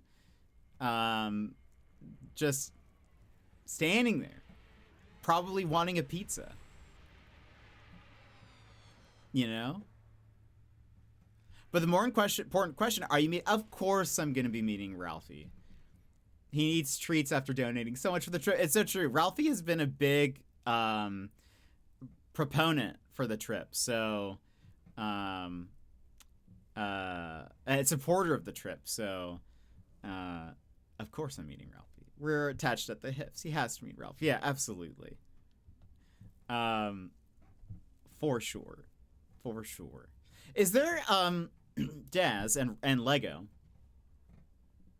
when we're in like Sydney, let's say, what would you guys want to do? Is there anything that you guys want to do? Just making sure. Puppo needs all the... Oh, absolutely. I hope Ralph likes me.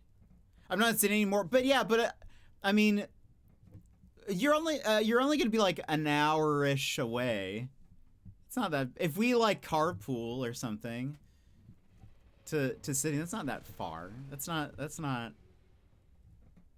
You're not going to hang out with me at Sydney. But you also... Two... But is that... I mean, but Daz, I'll be flying on a plane for like 15 hours. And car driving down for like 8, you know? Or whatever it is. So... Surely can do 2. There's gotta...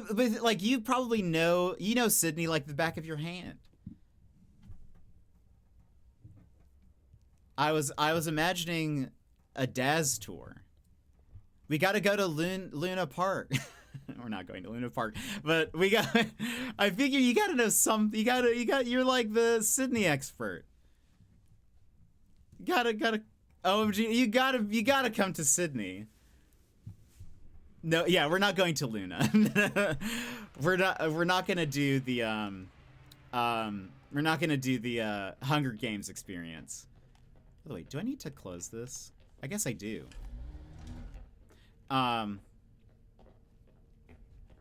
Also, hold on. Okay, multiplayer disabled. We're gonna get to the anomaly for a second.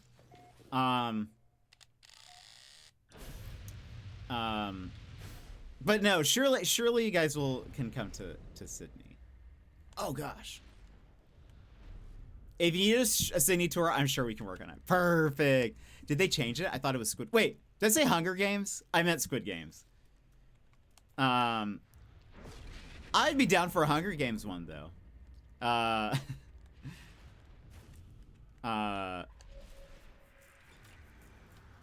be down.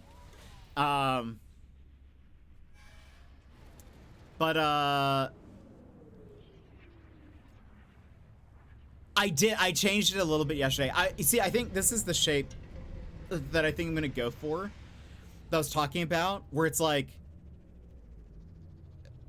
I can't make it round, but I think if I do like angle piece, 2 squares, another angle piece, like I can kind of make it rounder, you know? I think I think I'm gonna try to go for. I'm gonna make it longer, but I just have some extra stuff on it.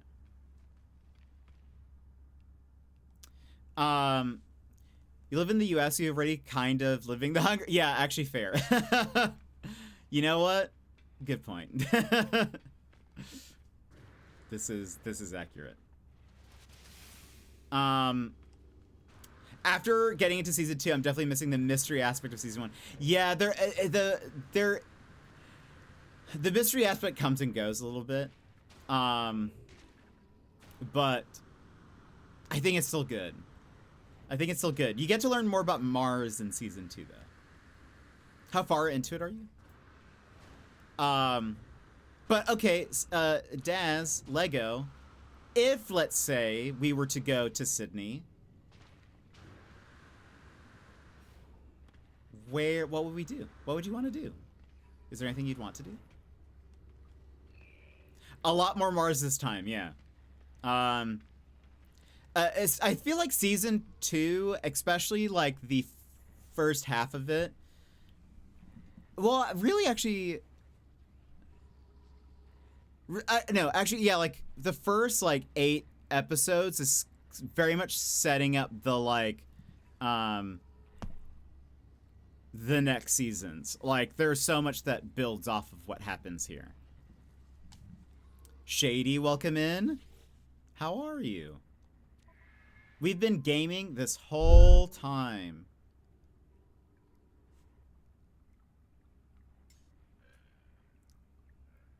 Interesting. Okay. I just wanted to see what new building parts there were. So much builds off this. It does, though.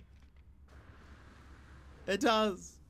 But you see, I think if I know Sydney was so long ago in my life. I don't remember. That was literally 2 weeks ago, Daz. Or what do you have a favorite restaurant? Or like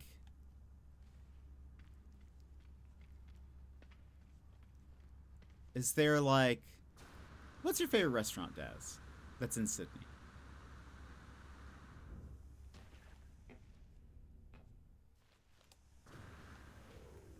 Okay, let's go to our settlement. Also, I've been hearing that, so like when you're playing multiplayer, you can just like hop into people's Corvettes and like stow away and just like appear in their, like as they're flying around. You can just be in their thing and they just not even know it. Terrifying. Had a favorite pub because it was Ralphie friendly. Ooh, I've never been to a pub. You know? Never been to a pub. What did you get at your pub? Because I know you don't like fish and chips and seafood. What is your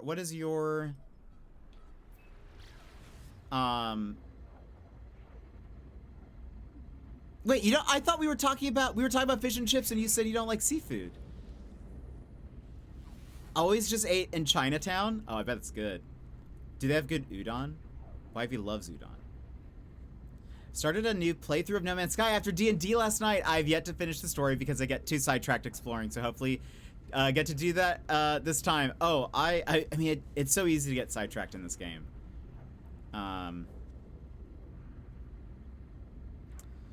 Chicken parmy? I don't like seafood. Yeah, but crab no, oysters no, all no. But fish and chips you're okay with. You're like fine. But is that your like first choice? Like if you're at a pub, what do you get at a pub? And Shady, remind me, is Sydney your home? Calamari good, fish okay, that's it. Now, probably steak or parmy. I hear a lot about parmy. Parm. Radelaide. Oh, I didn't realize that. Did you live in Sydney for a bit? Is that why I'm getting confused? Or did I just... It's just because you seem so metropolitan.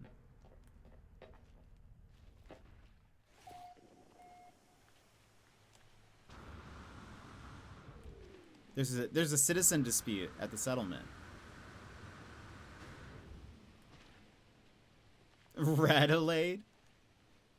Adelaide has over 3 buildings. It counts as metropolitan. Okay, fair. My bad. Uh-oh, we have to side with somebody. 2 rival settlers each seek control of a clutch of cloned eggs. Colonist Lutia claims their plan has no risk at all of disrupting productivity, while Scout Yenlin insists their days of obsessively plotting revenge are behind them. On the left, I get plus 40,000 productivity, or Yenlin gets citizen happiness. I feel like... Let's get more citizen happiness, because I think it's set at 0 right now. No, I've never lived in Sydney, and as far as I know, no one does. Wow. That's impressive. It's impressive how it... Yeah, we have such low happiness. But we're just starting out. I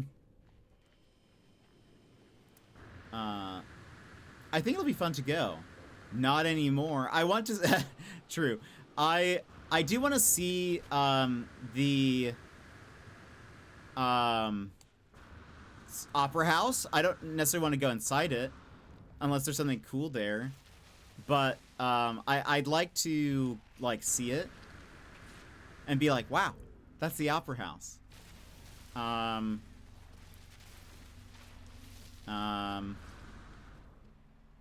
like to get some good food.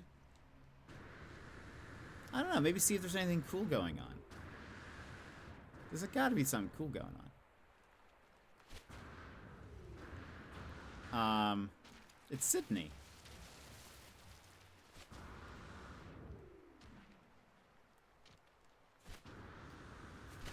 Ow.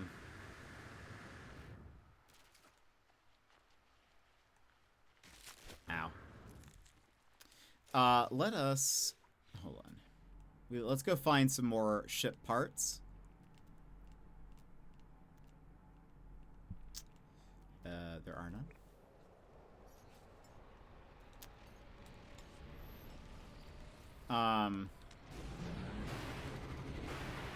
What was I gonna say? But yeah, I'm sure I'm excited about even going to Sydney. It'll be interesting to see what it's all like.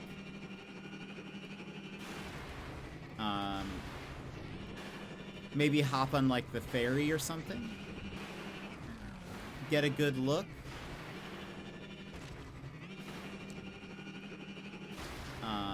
But honestly, I really don't know much about Sydney. But I'm sure our tour guide can help us. Our tour guide. Daz and Ralphie. The Sydneyers.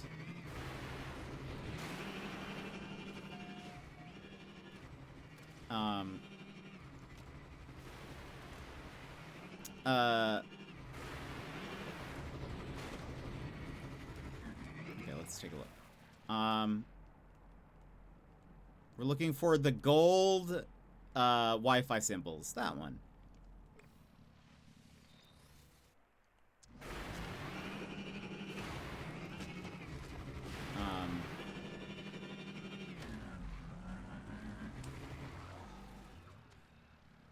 No, you didn't, Bear. How did they go? How did it go? I hope it went well.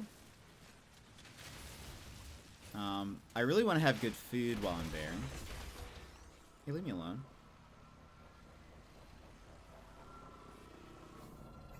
There's nothing to see here.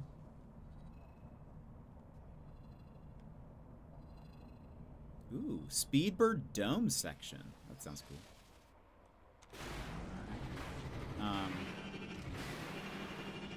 Daz, what is your favorite food? I don't think I know that. Also, I want to have a meat pie at some point. Not necessarily in Sydney, but...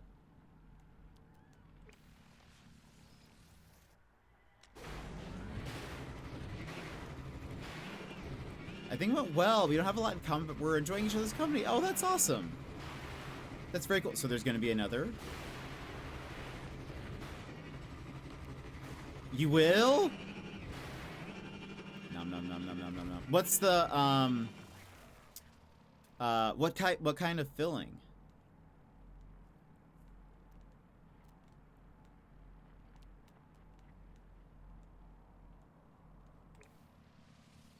tomorrow. Oh, that's awesome, Bear.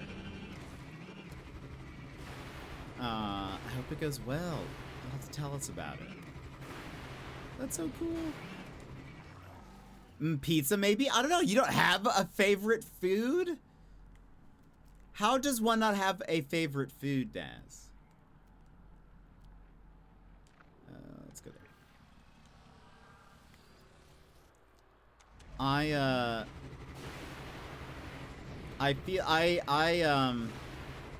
think about food very often.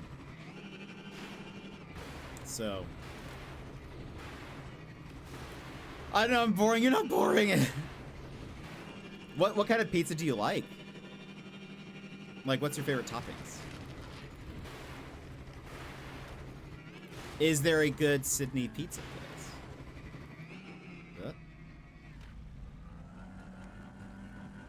The traction on these wheels. First time dating someone older than me. I hope it goes well. How many dates have you been on? Did you say? Or is 3? Aw. Oh, I hope it goes well. I hope number 4 goes well. There's a lot of good pizza places in Sydney. Ooh. I would hope that. Oh, you know what I need to do? I need to shut down the Sentinels. That's what I should do that. Meow. So I can do this in peace. Look how white the grass looks right now. Where's the Sentinel pillar? There it is. Let's go shut these Sentinels down so I can dig stuff up.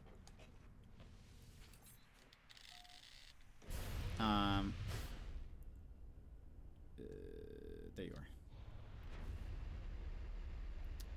are. Let's go to any pizza places.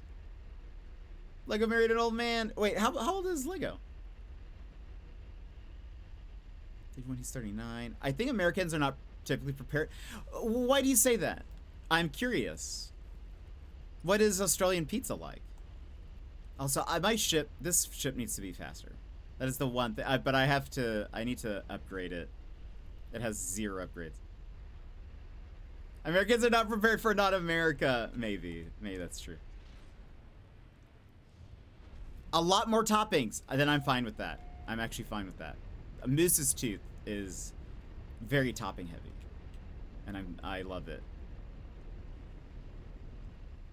I guess it also depends what the toppings are. If you're like, we don't use marinara, we use ketchup. You know, that would be odd. Where is the Sentinel pillar? Why isn't it loaded in?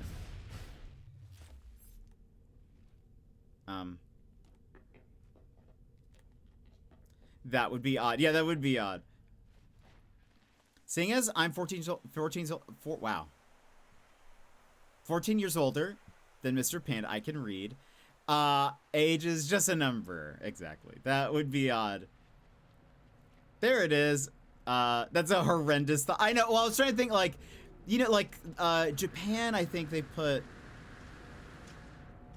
What did they put on the... I can't remember what it was. Like, some sauce or something that I was like, we definitely don't do that. Like mayo or something? I can't remember.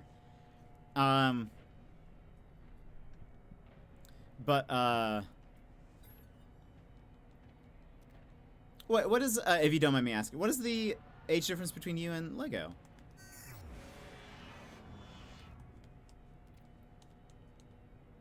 Okay, Sentinels are offline. Alright, now we can search for things in peace. Hey, the singer's New Zealand, or a New Zealander. 5 years? Oh, that's not much. It seems, you know. And you're not old, Dance. You're not an old man. But really, 25 years. I'm old, Mildy. No, you're not retired even. No. When when I'm in Sydney, you'll be flooded with youth. You will be... The youthful years will come back to you.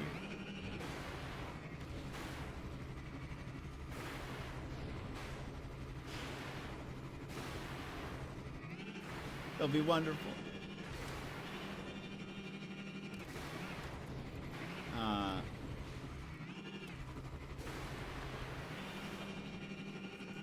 It'll be the best time.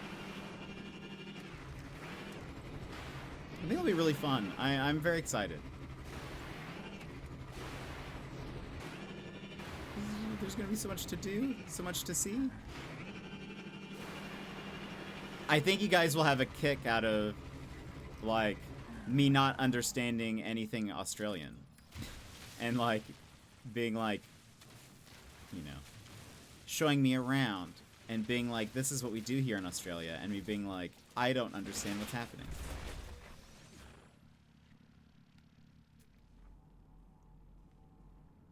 Those are baby numbers. The Mr. and I are 14 years. My bestie and her hubs are 17. And my other bestie's parents were 26. Dang. Okay, hold on. We're looking for... No gold Wi-Fi symbols. What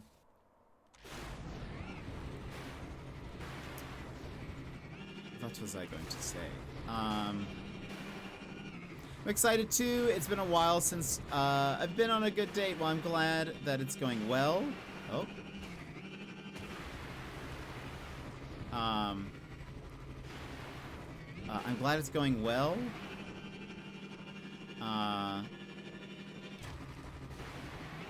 People in Jersey are weird normally.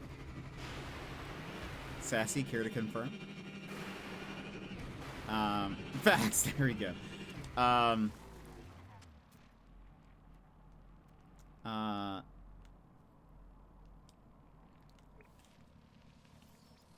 yeah, I'll be able to hang out with Daz and Lego. And Ralphie. And you guys get to laugh at my Americanisms. As I walk on the wrong side of the sidewalk, probably. For example. Every once in a while I find patches of normal people, but it's not often. We have a magazine really dedicated to the weirdness. Oh, look.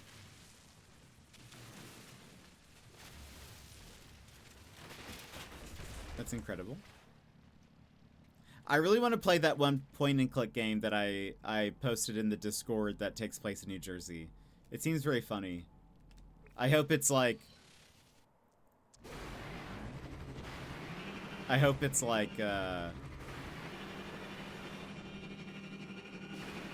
like true to life. Ironically called Weird New Jersey. NJM? The one where it's the, like, you're at, like, a theme park?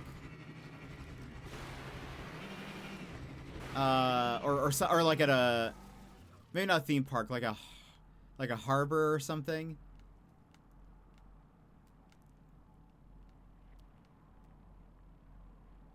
The boardwalk one, yeah. I can't remember what the title of it was.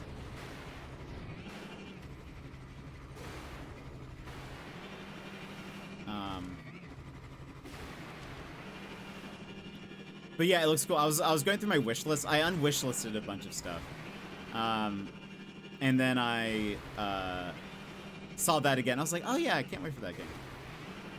Oh, I was talking about the magazine. Okay. Yeah. Yeah, Weird New Jersey. Okay.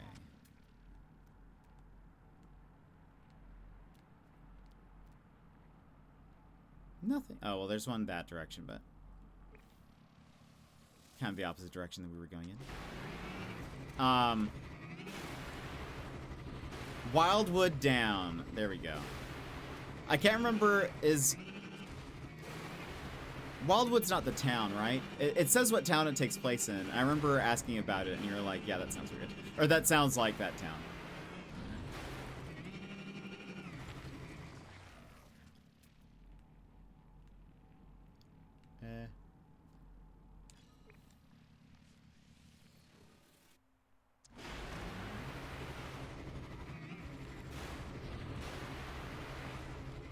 We'll cut through this little crater.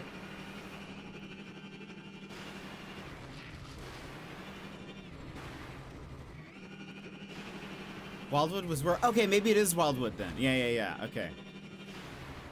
Yes, yeah, so I think it takes place in Wildwood. I'm pretty sure that the devs are local to New Jersey, I think. Wildwood is the town in the game. Okay. Maybe it'll be like... I don't know. Maybe it'll be too real.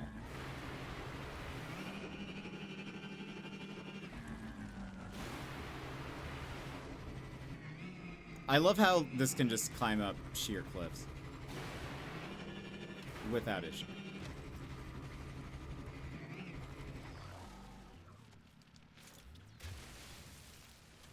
Okay.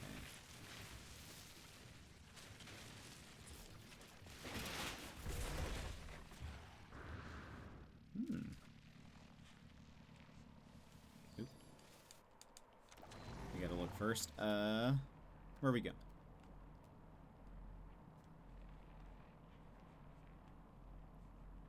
I see one.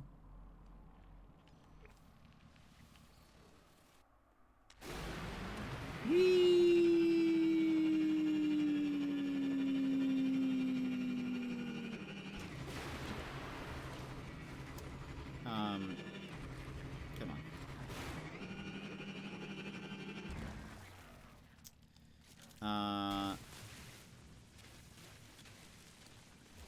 What was I gonna say?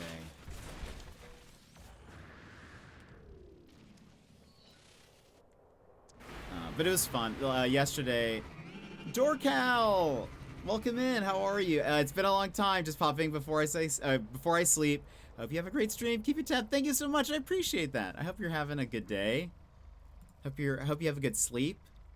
We'll see you around. Thank you. What was I gonna say? Oh yeah. No, it was very fun. It's 4 a.m. Oh, you're in the UK, right? That has to be that. It's only 7 p.m. here. Yeah, okay, right. Yeah, it's super late for you. Dang, yeah. Please get some sleep.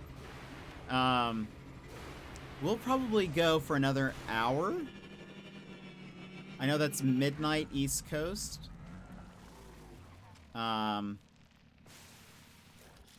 Plus that'll be 3 hours of drops. Maybe a little bit more. You're West Coast. So I live in Alaska, which is even one further away from West Coast.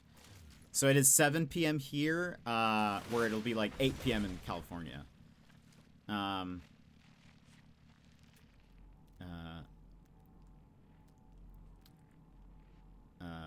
Even further, yeah, exactly. That's why we have so many Aussie friends, because it's like we're so behind that, like, it kind of lines up with them. Which I do, and that's not a complaint, because I do love my Aussies, so. But, what was I gonna say?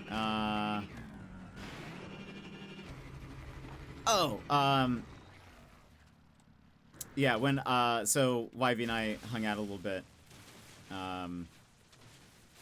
yesterday, while he was helping me with a project, and,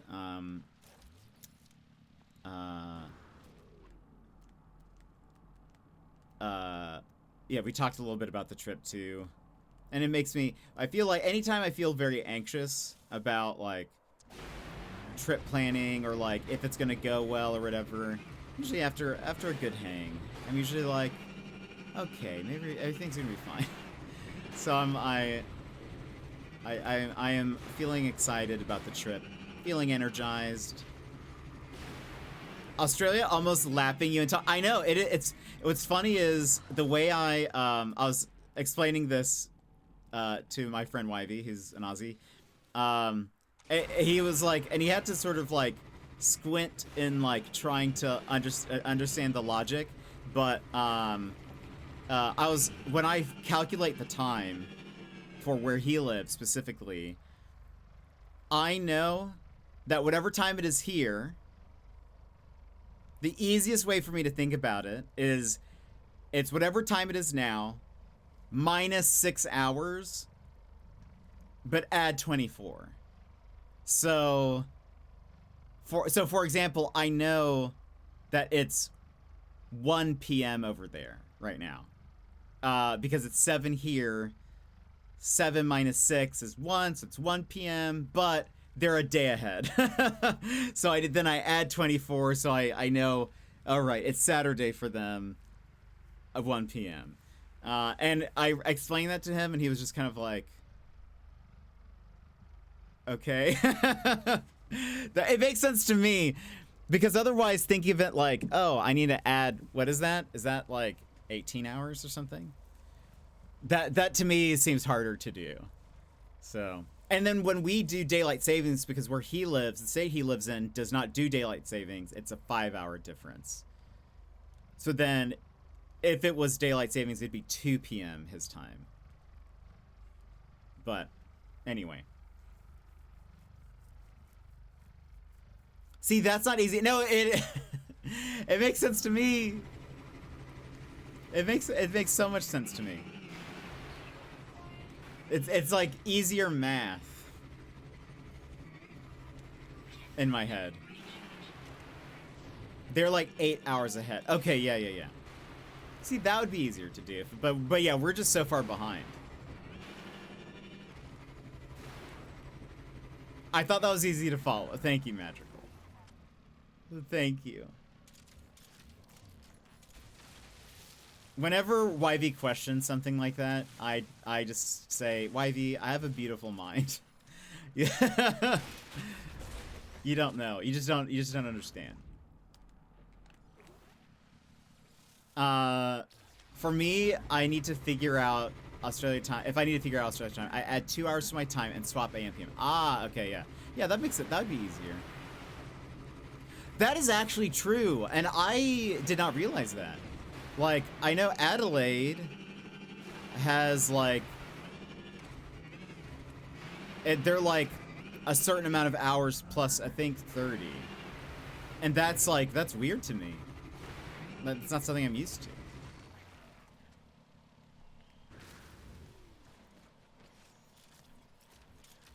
I'm not used to that at all.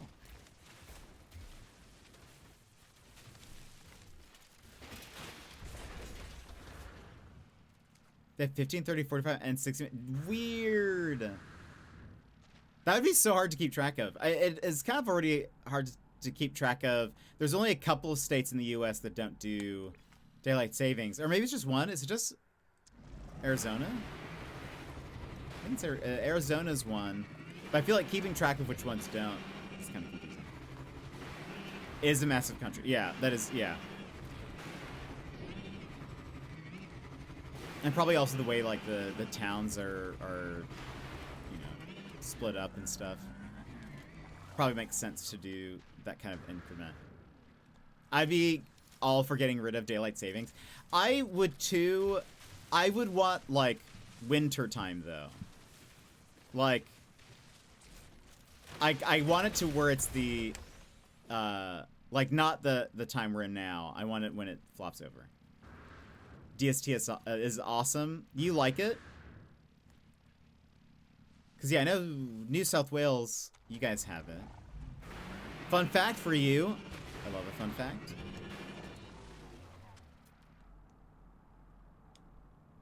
It's 1,000 units away. Oh, that's closer. You want to fall back an hour? I agree. I hate the spring for it. Yeah. Well, and that way I'm only 5 hours difference from YV than the 6 hour. Because his streams then start at 1:30 in the morning for me, versus midnight, 12:30. I'd rather his stream start at 12:30. Did you know Greenland is further north, east, south, and west than the UK? Really? That's pretty wild. Greenland is up there. And it is quite large. So yeah, I guess that is, yeah, that does make sense. That was a fun fact, Dorcal. I honestly don't think I'd care if it was the winter one or the springtime we kept. I just swapping back and forth. It's the swapping that causes so much trouble.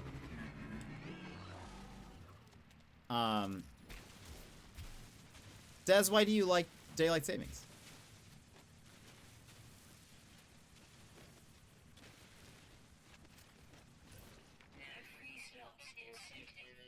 Oh.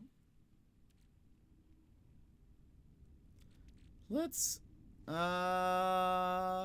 you know what? Before we do that. I prefer wintertime for me. It is GMT, and that means it is UTC 0. Oh, that is nice.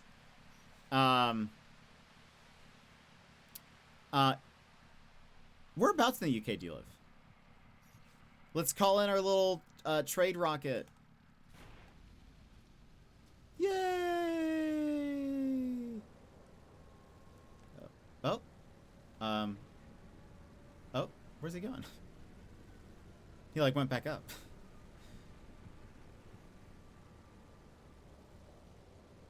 Oh boy. Oh good, you guys get to see what it's like when it knocks over. No trading for you. Yeah, it like faked me out. Okay. Sell all of these.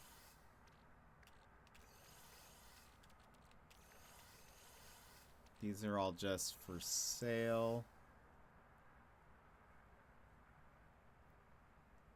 This is a Sydney-based artist. I actually would love to see him if he's playing while I'm there.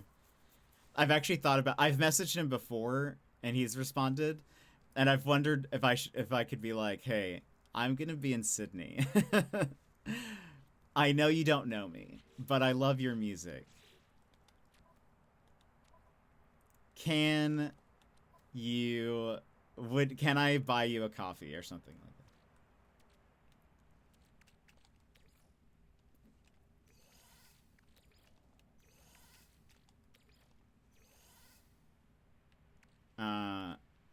Okay, is there anything else I can sell just to like free up? Oh, there's actually that.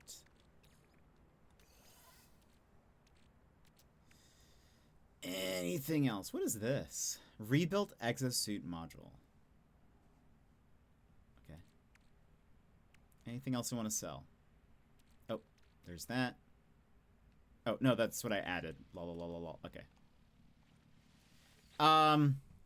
Studies have shown an increase in heart attacks, car accidents, sleep deprivation accidents due to DST. Really? The swapping, probably, right? Got all my drops. Excellent. Already? I haven't even been streaming for 3 hours. I've been all over. Grew up in a place called Gloucestershire. Gloucestershire, which is close to Wales, but I now live in Yorkshire. Like the pudding. I might have watched another stream for. Okay, well that's fair. I don't blame you. I also started really late today, so I don't blame you. It's fine. No, I'm kidding. You said Yorkshire, right? Okay, thank you. Even you do? I don't know how to say that. Not me singing King George's. I wasn't aware of the song because I didn't actually know the trade rocket was a thing. Oh, really? Yeah, this is you can get this at the Anomaly. Like it's a it's something you have to install, right? Didn't I? Yeah, it's something you install. You have to install in your technology. It does have fuel and stuff, but then like you call it to you, and now, so I get 7 million from all of this. We get to watch its launch from sideways. Oh, that wasn't too bad. Oh, it's going. It's going. That wasn't too bad.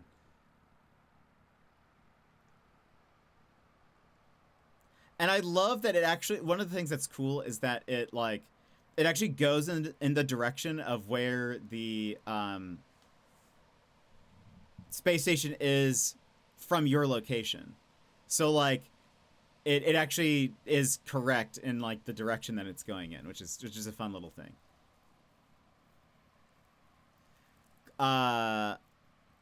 Gloucestershire. Yes. Right? Gloucestershire. And then boom, yeah, explosion. I need to spend more time. Yeah, there's a lot of stuff you can unlock in the anomaly. You need a lot of units. I'm sorry, nanites. And buried tech modules, which are the white Wi-Fi symbols. No, it's gold. Now I can only see the gold ones. It's so funny. There are white ones, and the buried tech is how you unlock like base parts, and then you need nanites to unlock like the technology, and then you need to install the technology with the right stuff. Yeah, we say Worcestershire. Very weirdly enough, I learned how to pronounce it through Assassin's Creed. I feel like, so, Dorcal, do you watch Taskmaster? I feel like, what's her name?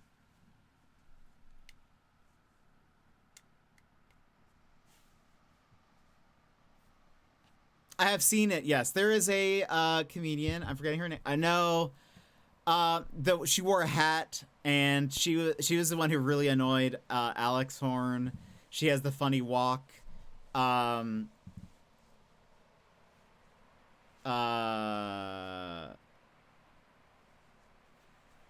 Shade, I know you'll know who I'm thinking of. Bridget Christie, yes. I feel like there was a few times where she mentioned Gloucestershire. Maybe I'm thinking of it because like she was going on a rant about something. But I feel like in saying that, I feel like I can hear her saying it. But Bridget Christie was hilarious. I think she's very funny. Guys, big news. I'm eligible to get looping grass. What is that? What is looping grass?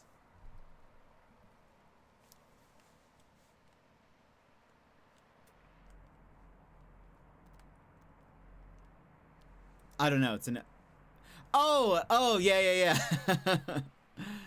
Okay, yes, it does make sense. Yes. I was like, what kind of New Zealand? What kind of New Zealand thing is this? Speaking of your annual reminder, yes, thank you. I will watch that at some point. I grew up in a place in Gloucestershire called the Cotswolds. It's rated the second most expensive place to live in the UK. Yee! Storcow.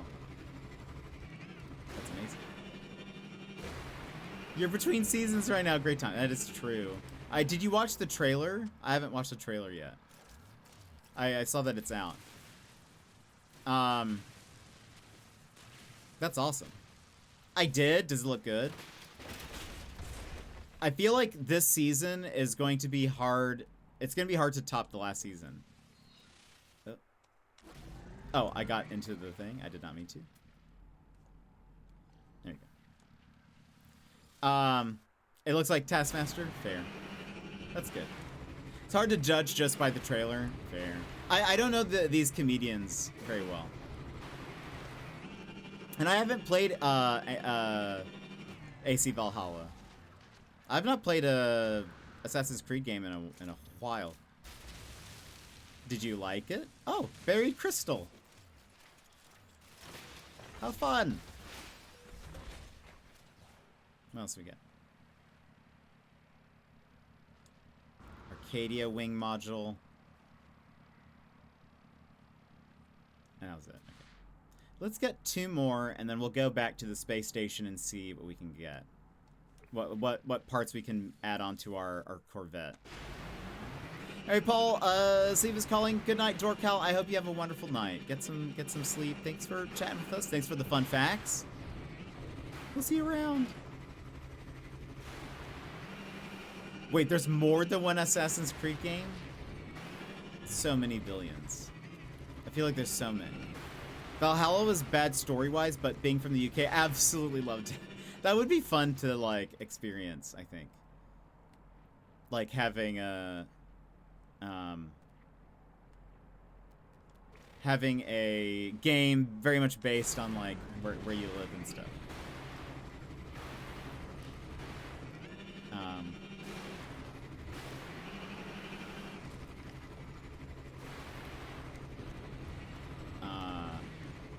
I think I have not played one since Black Flag, I'm pretty sure. Oh, look, they're pirates. Are they gonna attack me? Or are they just like...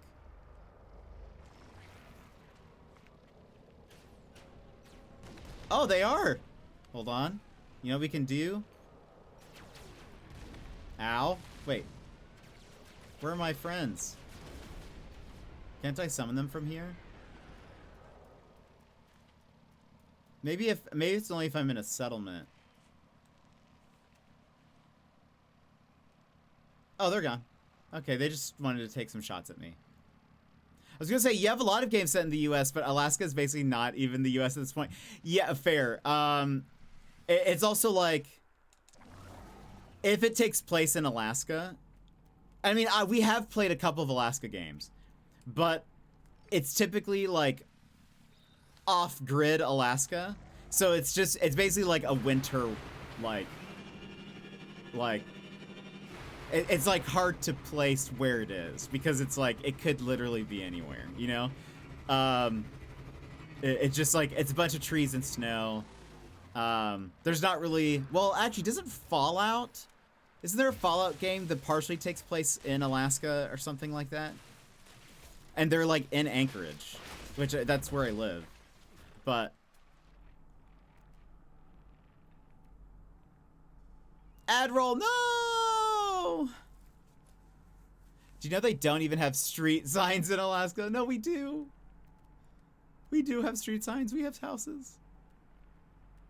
We don't live in igloos. Okay, we'll wait for ads to stop. I didn't realize that started. That's my bad.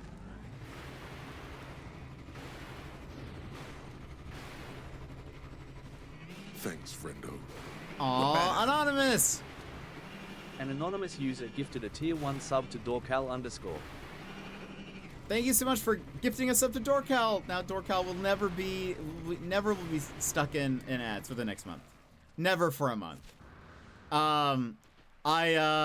Thank you so much, anonymous. I had said, yeah, like anytime we have played a few Alaska games, but they're always just sort of like in a general wilderness. Like it's just very wintry and snowy, but it's like, it's not like I'd be able to say like, yes, that is Alaska, you know, or but then I do think I've not played a Fallout game, but I think I heard one of the Fallout games, or maybe it's a DLC, takes place in Anchorage, which is where I live, but it's like post nuclear Anchorage or something, but I'm that could be wrong.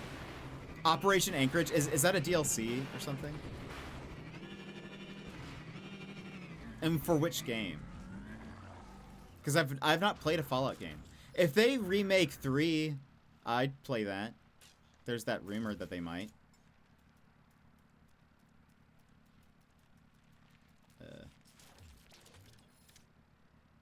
Where is...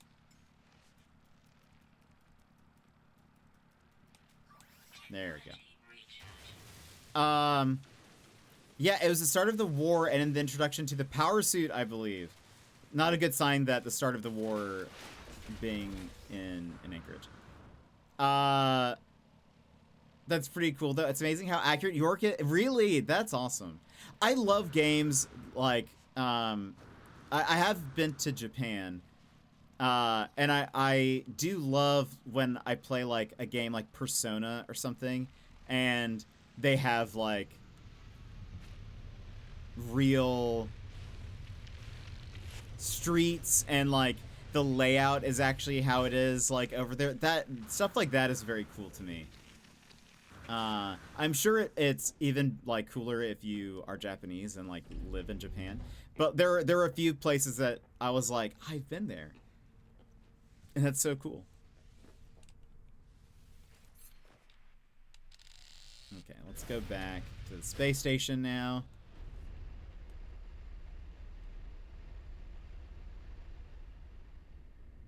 For those who play No Man's Sky but have not seen this yet, you can now, in this special ship, you can set it to autopilot and walk around your ship and decorate your ship. But I need to do that. I changed the layout and it reset some things. But now we can also just sit on top if I wished. This would not be safe. I just checked my No Man's Sky playtime on Switch. I have more than 55 hours, and clearly it was mostly spent scanning things on planets and learning languages. There's so much about this game I don't know. Yeah, there is a ton. And that's the thing is, like, it's so easy to get distracted. It is so easy to, and you can there's like pirate stuff, there's settlements, there's, you know, like a lot you can do. Also, the Switch is so tiny compared to the Steam Deck. I haven't picked it up in a while. Yeah, you kind of get used to that screen, I bet. I am in the No Man's Sky Discord. I'm in a couple. So I'm actually not sure if I'm in the official one, but I think so. I'm gonna go to Florence in Italy for that reason. Supposedly AC2 had it well mapped out. Really? That would be dope. You should cosplay. And live your Assassin's Creed dreams. That would be dope. I don't know how they feel about like arm blades, but you know. But come on. Anyway, I'm assuming yes, please, Dorcal, please. Get some rest. Thank you for being here and hanging out with us. It was good to chat with you. Okay. So we can now modify this type of ship. Then the Switch is very light and fits so easily to my... Yeah, I am... So I'm going to take my... Don't I have some of these? Do I not? I'm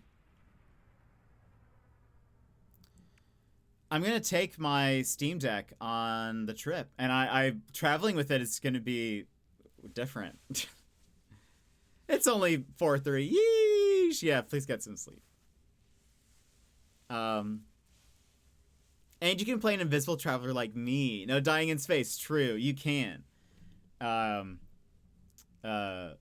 The accessibility settings in this game are fantastic. Okay. What did we get?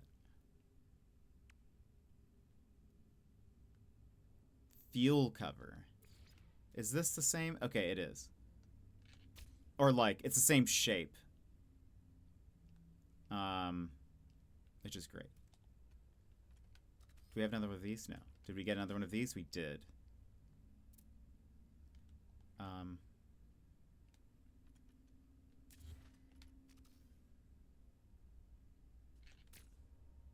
We'll try to trade for these things.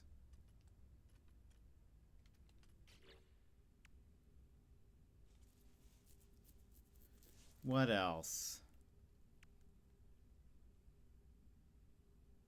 If we can add...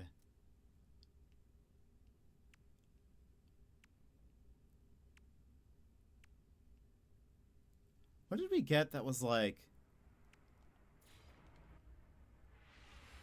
This dome thing looks cool. Can you,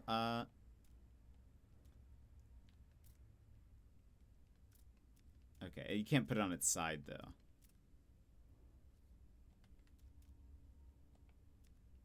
You can put it upside down, but you can't put it like against a wall. Okay. Let's apply edits. Let's go to our trade. Trade for some parts. I rarely play docked. I pretty much only play docked. Because of stream stuff. But I am gonna bring my I'm gonna bring my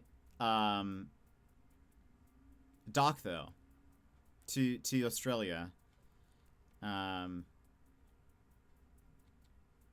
Maybe get YB to play some games on it with me. I'm also still waiting until I like Amos. Didn't like him beating up the detective. Yeah. Amos takes a little bit, but he is my favorite. He is my favorite overall. He has some growth to do.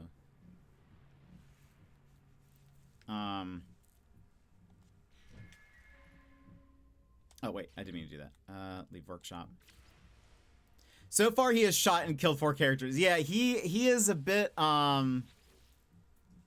like, yeah. He just, you know, he makes the tough decisions that people won't, you know? Sometimes he also makes this face right before he does it. Yeah, he has like a very kind of scary face. I promise he's a good guy. I promise. He's cool. I know he's just a very nice. They accepted my trade at a very low setting. He's just okay, actually let's not do that one yet.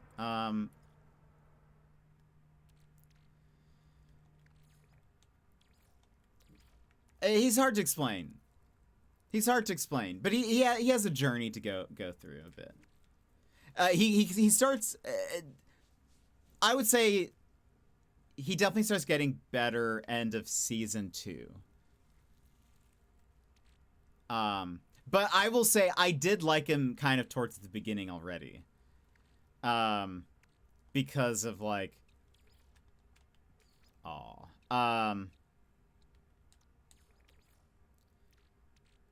I liked his undying loyalty. Amos from The Expanse, which I really love, and Bear is watching for the first time. But Amos is my favorite character, and he's just a tough egg. He's no?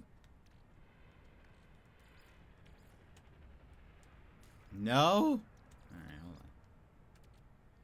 Radiator casing. What can I get rid of?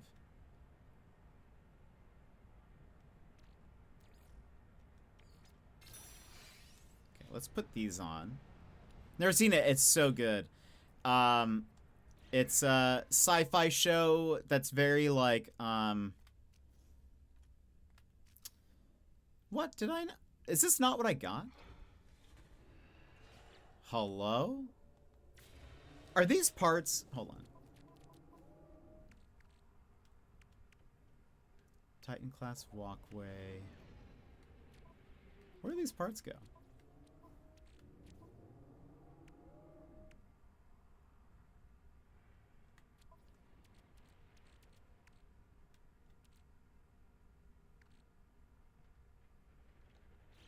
Is it going into this thing? No. Where are my parts that I just got? Hello? Is he the dumb, lovable brute? He is a bit dumb. He is not super lovable initially. Mostly brute. Yes, he is mostly brute. He is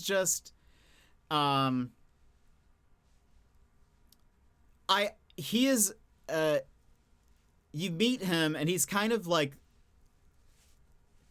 there's another main character named Naomi Nagata. He's sort of like her right-hand man in a lot of ways. She's not like in charge or anything, but he is like so loyal to her that I kind of appreciate his like his steadfast loyalty, almost like blind loyalty a bit. But he is I do think he is lovable in some ways, and I think later it's more apparent, like that side of him comes out more. But he is the type of person that he will like he will just shoot somebody if especially if they're like threatening Naomi. He will like he will murder them without really a second guess. And it's always very shocking to everyone else, but he's always like, okay, well, let's go. I'll add it to the list. Maybe the boyfriend won't watch it. I highly recommend it. It's so good. It's very like Game of Thrones-y, and that it's sort of like there's a political side to the show because it is Earth, Mars, and then the Belt, and they're all kind of like against each other, but all working together also. And then there is a crew of people on this one ship who are from all of those things. There's 2 Earthers, a Martian, and Naomi's from the Belt. They're the main crew and sort of the main characters. But they get caught in a bunch of adventures and political stuff. It is at times funny, but it's not like a comedy. It's not like Firefly. It tends to be more serious, but it is so good. So good. I am addicted to it. I've already watched it, but I've been rewatching it since Bear started, and I am like, I just like put it on while I'm working on stuff, and it's just so good. Love it so much. Highly recommend. But yeah, they're light spoilers, but I'll say it very generally, so no one would know what's happening. Because honestly, this could happen in any episode. But there is an episode where they're in danger. The team is split up. They're in danger, and some of them are in the ship. And they've taken aboard some people, and the people are like, we need to leave now. And Naomi's like, no, we can't, because our other friends are not on the ship yet. We have to wait for them. I told them we would wait. And this guy is like, no, like, we're gonna go. And he pulls out a gun and is pointing it at Naomi. And Amos is like, doesn't really say anything, but he sort of is just like, I think he says, okay, I'll go start the ship.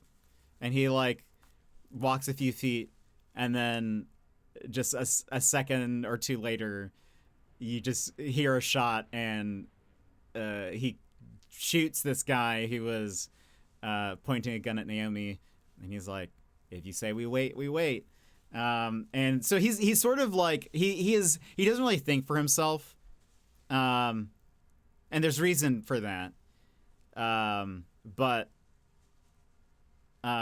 he's just, I don't know. He's like if Samwise Gamgee had a gun. I feel like that's how I would equate him. He's not well, but he's not as happy as Samwise either. So okay, if Samwise was sad and had a gun, that would be Amos. We like Stargate and sci-fi, so it sounds good to me. Then I think you would like this. It's a phenomenal show. I think there's like 7 seasons or something. 6 or 7 seasons. You really think Sam would shoot someone like that? I mean, if someone, if there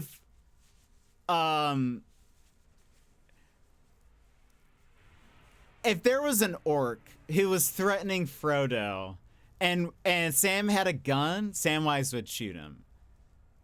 Frodo dies and Sam goes on a revenge tour. Imagine a modern day cyberpunk Lord of the Rings would watch.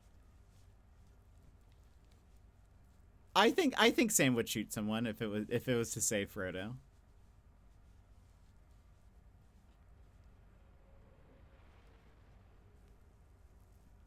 I now want a cyberpunk Lord of the Rings. Hold on. Let's go back to this for a second.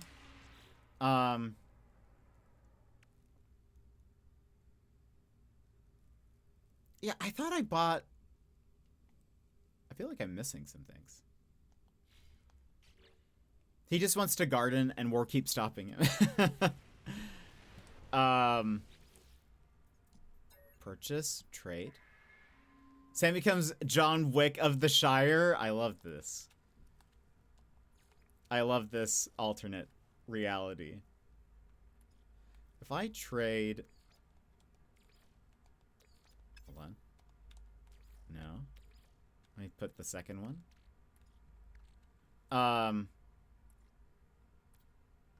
But anyway, I appreciate how loyal he is.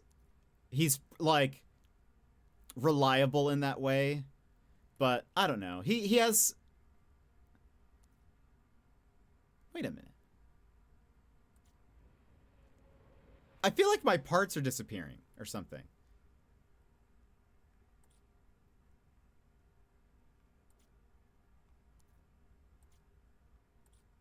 Yeah, I'm fairly positive the parts here are...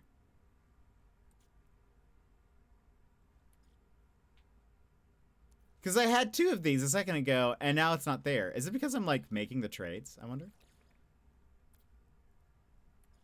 No, it's there again.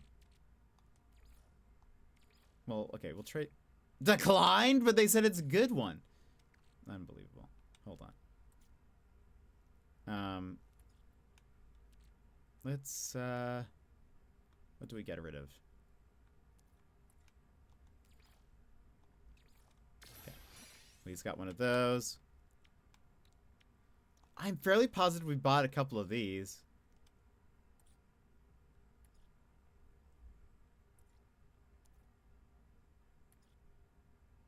And we had on the list Titan somethings. Gotta head out. Have a good one, Bear. Thanks for being here. Thank you for all the chats. Are they going to... Maybe. I'm curious if they're, like, going into some inventory that I'm not paying attention to, but... Maybe they get hungry. Maybe. I'm getting hungry. It looks like the last drops should be coming in here very shortly. We'll go for maybe another, like... 15-20 minutes for people who came in kind of late to stream, but their parts look similar. So yeah, I don't know. I was pretty sure I got the right ones, but maybe I'm also, you know, hold on. So again, there's nothing here, right? Refunded Corvette modules. I don't know what this means. I thought that was maybe like a storage thing initially. That does not seem to be the case. Now, I wonder, is it looking only in things in my backpack? Is it considering what's in here?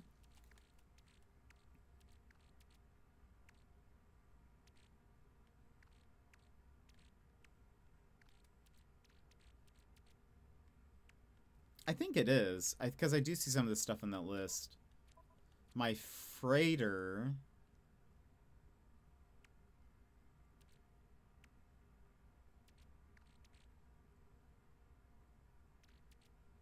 I don't know if it sees this. Let's throw some of this stuff. in the starship.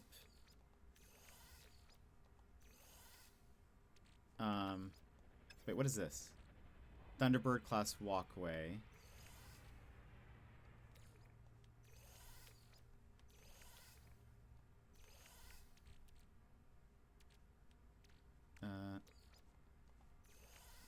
Okay. Let's see if...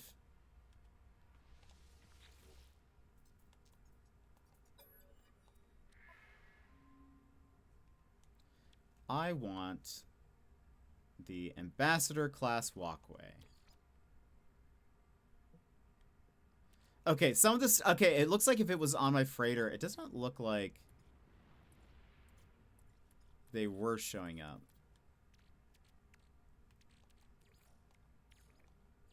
Let's do one of these. Okay, so we got the ambassador class walkway. I need another one. Let's do...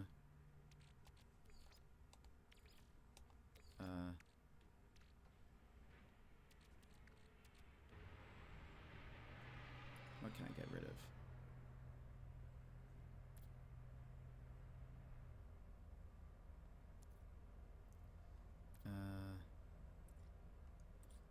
Do we see the Titan class walkway? See, because I thought... See, that's not on the list.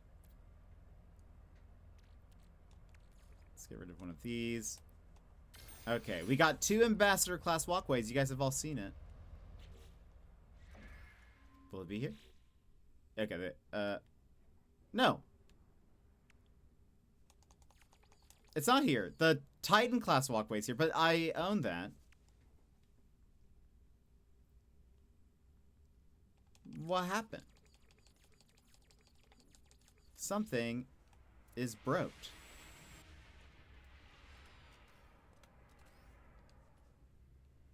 Okay, I guess for now, hold on. I'm going to, just for, even though they don't match, I'll go ahead and use them here. We don't have another one, right? No, okay. We do have, continue modifying. I'm trying to get the shape made here. By the way, what is this? Titan class landing bay.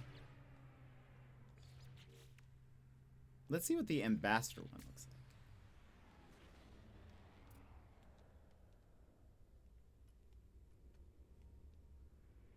So the goal eventually is to try to make this sort of rounded. It's going to take so many ship parts, but I think we can do it. I think we'll be fine.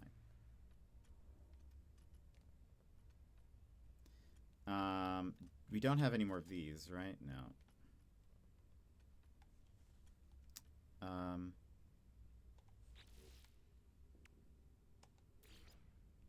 We have 2 of these. So if we move...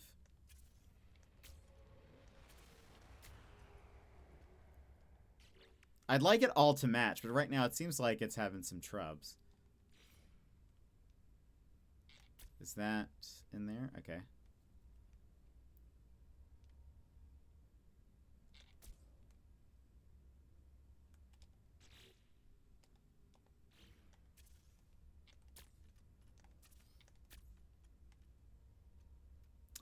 So I got my hair done the other day. Yes, which included dyeing it red again to protect the color. I bought some new hair products in OMG. They smell so good. Ooh, what did they smell like? That sounds wonderful. What is this? Is this like another shield strength increase? Why not?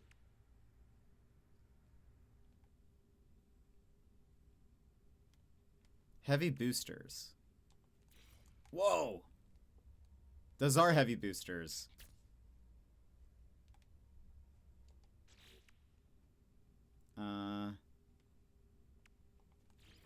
Whoa! Okay, this is actually more what I want for sure for our ship. Because that looks more like the Rocinante's thing. Looks dope.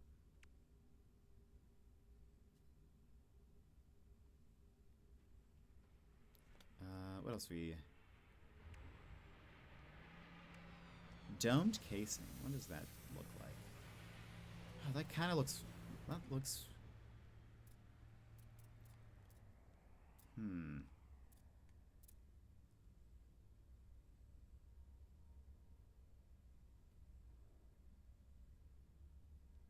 How would I use this? That makes it more round. The Rocinante kind of has a rounder shape to it, is kind of what the issue that I'm running into, but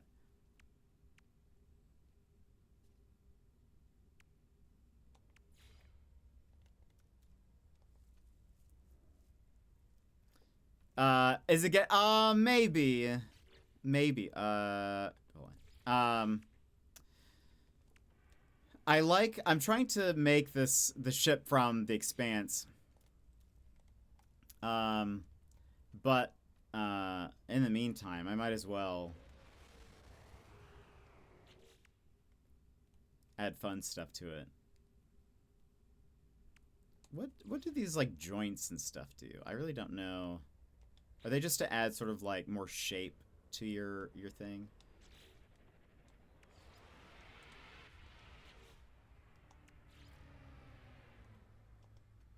Like, just so that it's not as like uniform. There's also, what is the like cargo pod? Oh, look at that.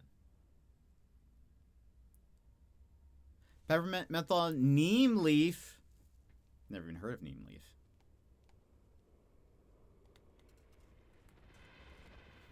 I don't even know what a neem leaf is.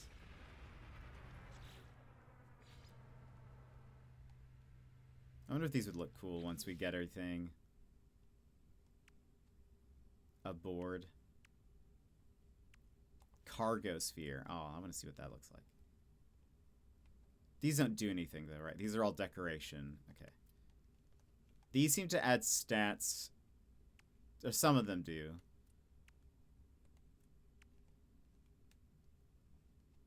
Let's apply edits.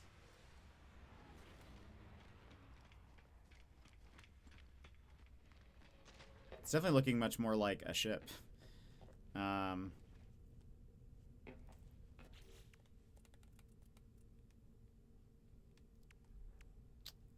Now, how do I...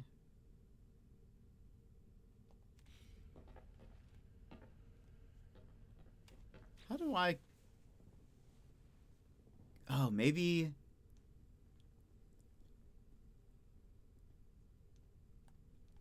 Maybe I can't connect these rooms unless I have those, like, special connector things I was just looking at.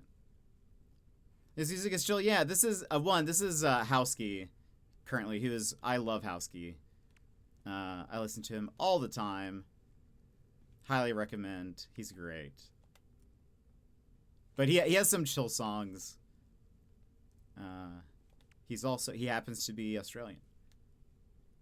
I promise I don't only listen to Australians, but one might start to think that. So I bet I can't really... Oh, wait. Oh, you know what? Maybe it's because... Right, there's not like a... Yeah, there we go. It's because there's not a door there. There's no room at that place. Okay, so we do have... This is expanding now. The Expanse.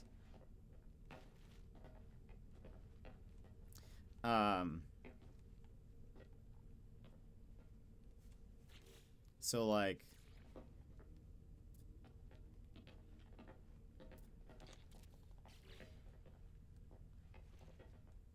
Yes, okay, there's stuff happening. There's stuff happening. We could make this whoop. We could make this into a nice little room if we wanted.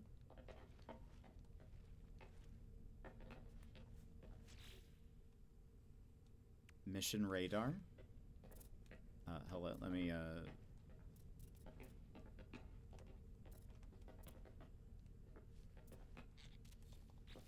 So this is cool. This is a new addition, where you can access multiplayer. Actually, well, you can play. You can do these multiplayer, or you can do them. You can do them single player, but you can now access missions. These are normally in the anomaly, but you can now access them here. And what's cool is like if you're in a party of people, you can come here, select a mission, and then start it, and it'll activate the mission in the system you're in, which is very cool.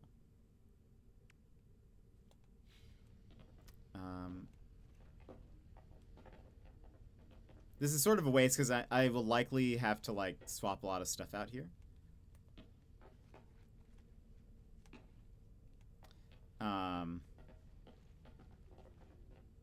I kind of wish the doors would like open and close like Star Wars. That made me happy. Metapod.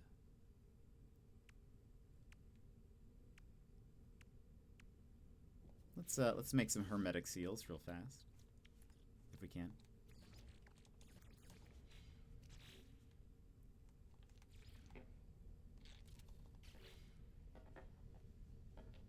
Can this like?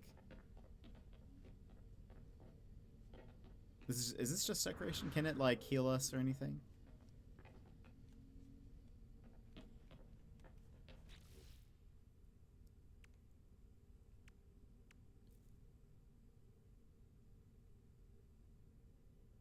Automatic wound suturing infection control. Pod must be wired to airlocks for full functionality to be enabled. To airlocks. Okay, we'll have to figure that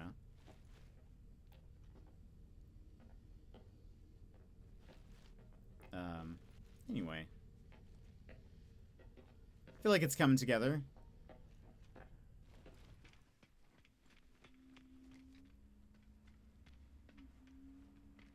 I want to see what it looks like taking off now. We can go down to the settlement and then we'll stop there.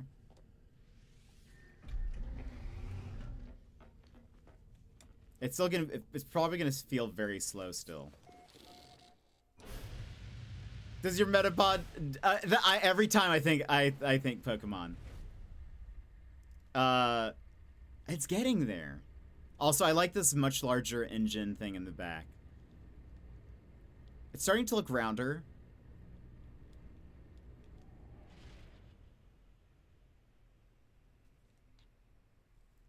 I do love the side thruster things as well, even though that's not, like, it doesn't fit the Rocinante. But, hold on, let's do autopilot. Or wait, can I, hold on, if I do, let's choose,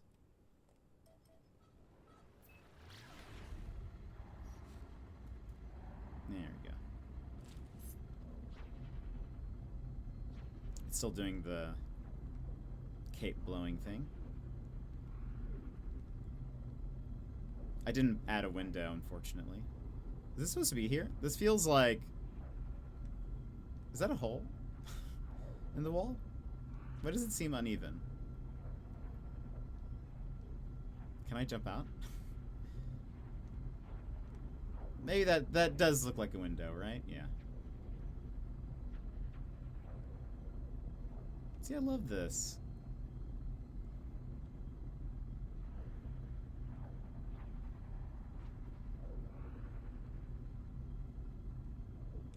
It's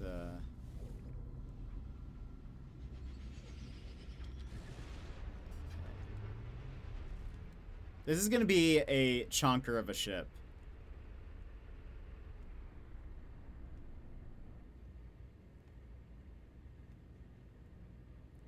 And I need to add more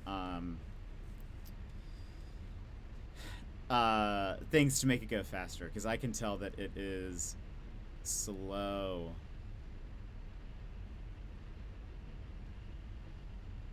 I can't imagine being in a fight with this right now, though. I think it would be terrible.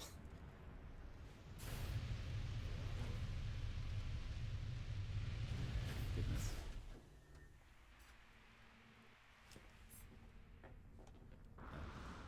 Get me out of here. Okay.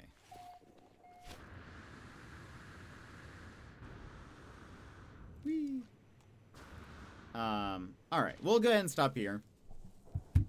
Friends, thank you for being here. Thank you for being with me on this late stream. Very much appreciate all of you.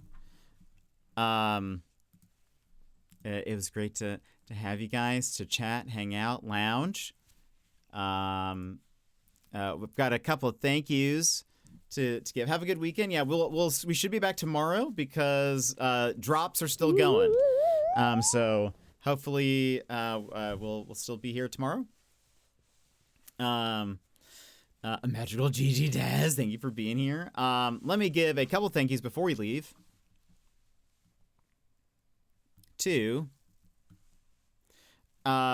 First, Letratron, thank you so much for the 5 gifted subs. I very much appreciate it. That's very kind of you. Your first time here. Anonymous, thank you for the 5 gifted as well. That was amazing. Thank you guys for the hype train. Magical for the 100 bits. And Anonymous, thank you for gifting a sub to Dorcal. And then let me pull up the Stream Elements activity feed for activity feed. Yes, Letratron, thank you so much for the $35 going towards our Australia trip, and Anonymous for 24. Very much appreciate it. Is that 59? I think so. I think that's 59. So thank you guys for the $59 total going towards our Australia trip, the Lego stretch goal. We are at 155 of 220. That's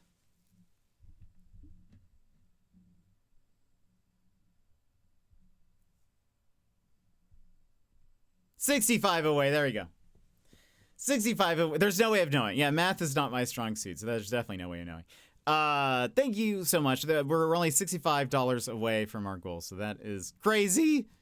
But thank you guys again. Very kind of you. But we'll be back tomorrow. More No Man's Sky. More of this. Probably more chatting. Probably more lounging. So I hope you guys will come back. But that'll be it for us today. I hope you guys have an excellent rest of your day or night. And I will see you guys again next time. Bye-bye!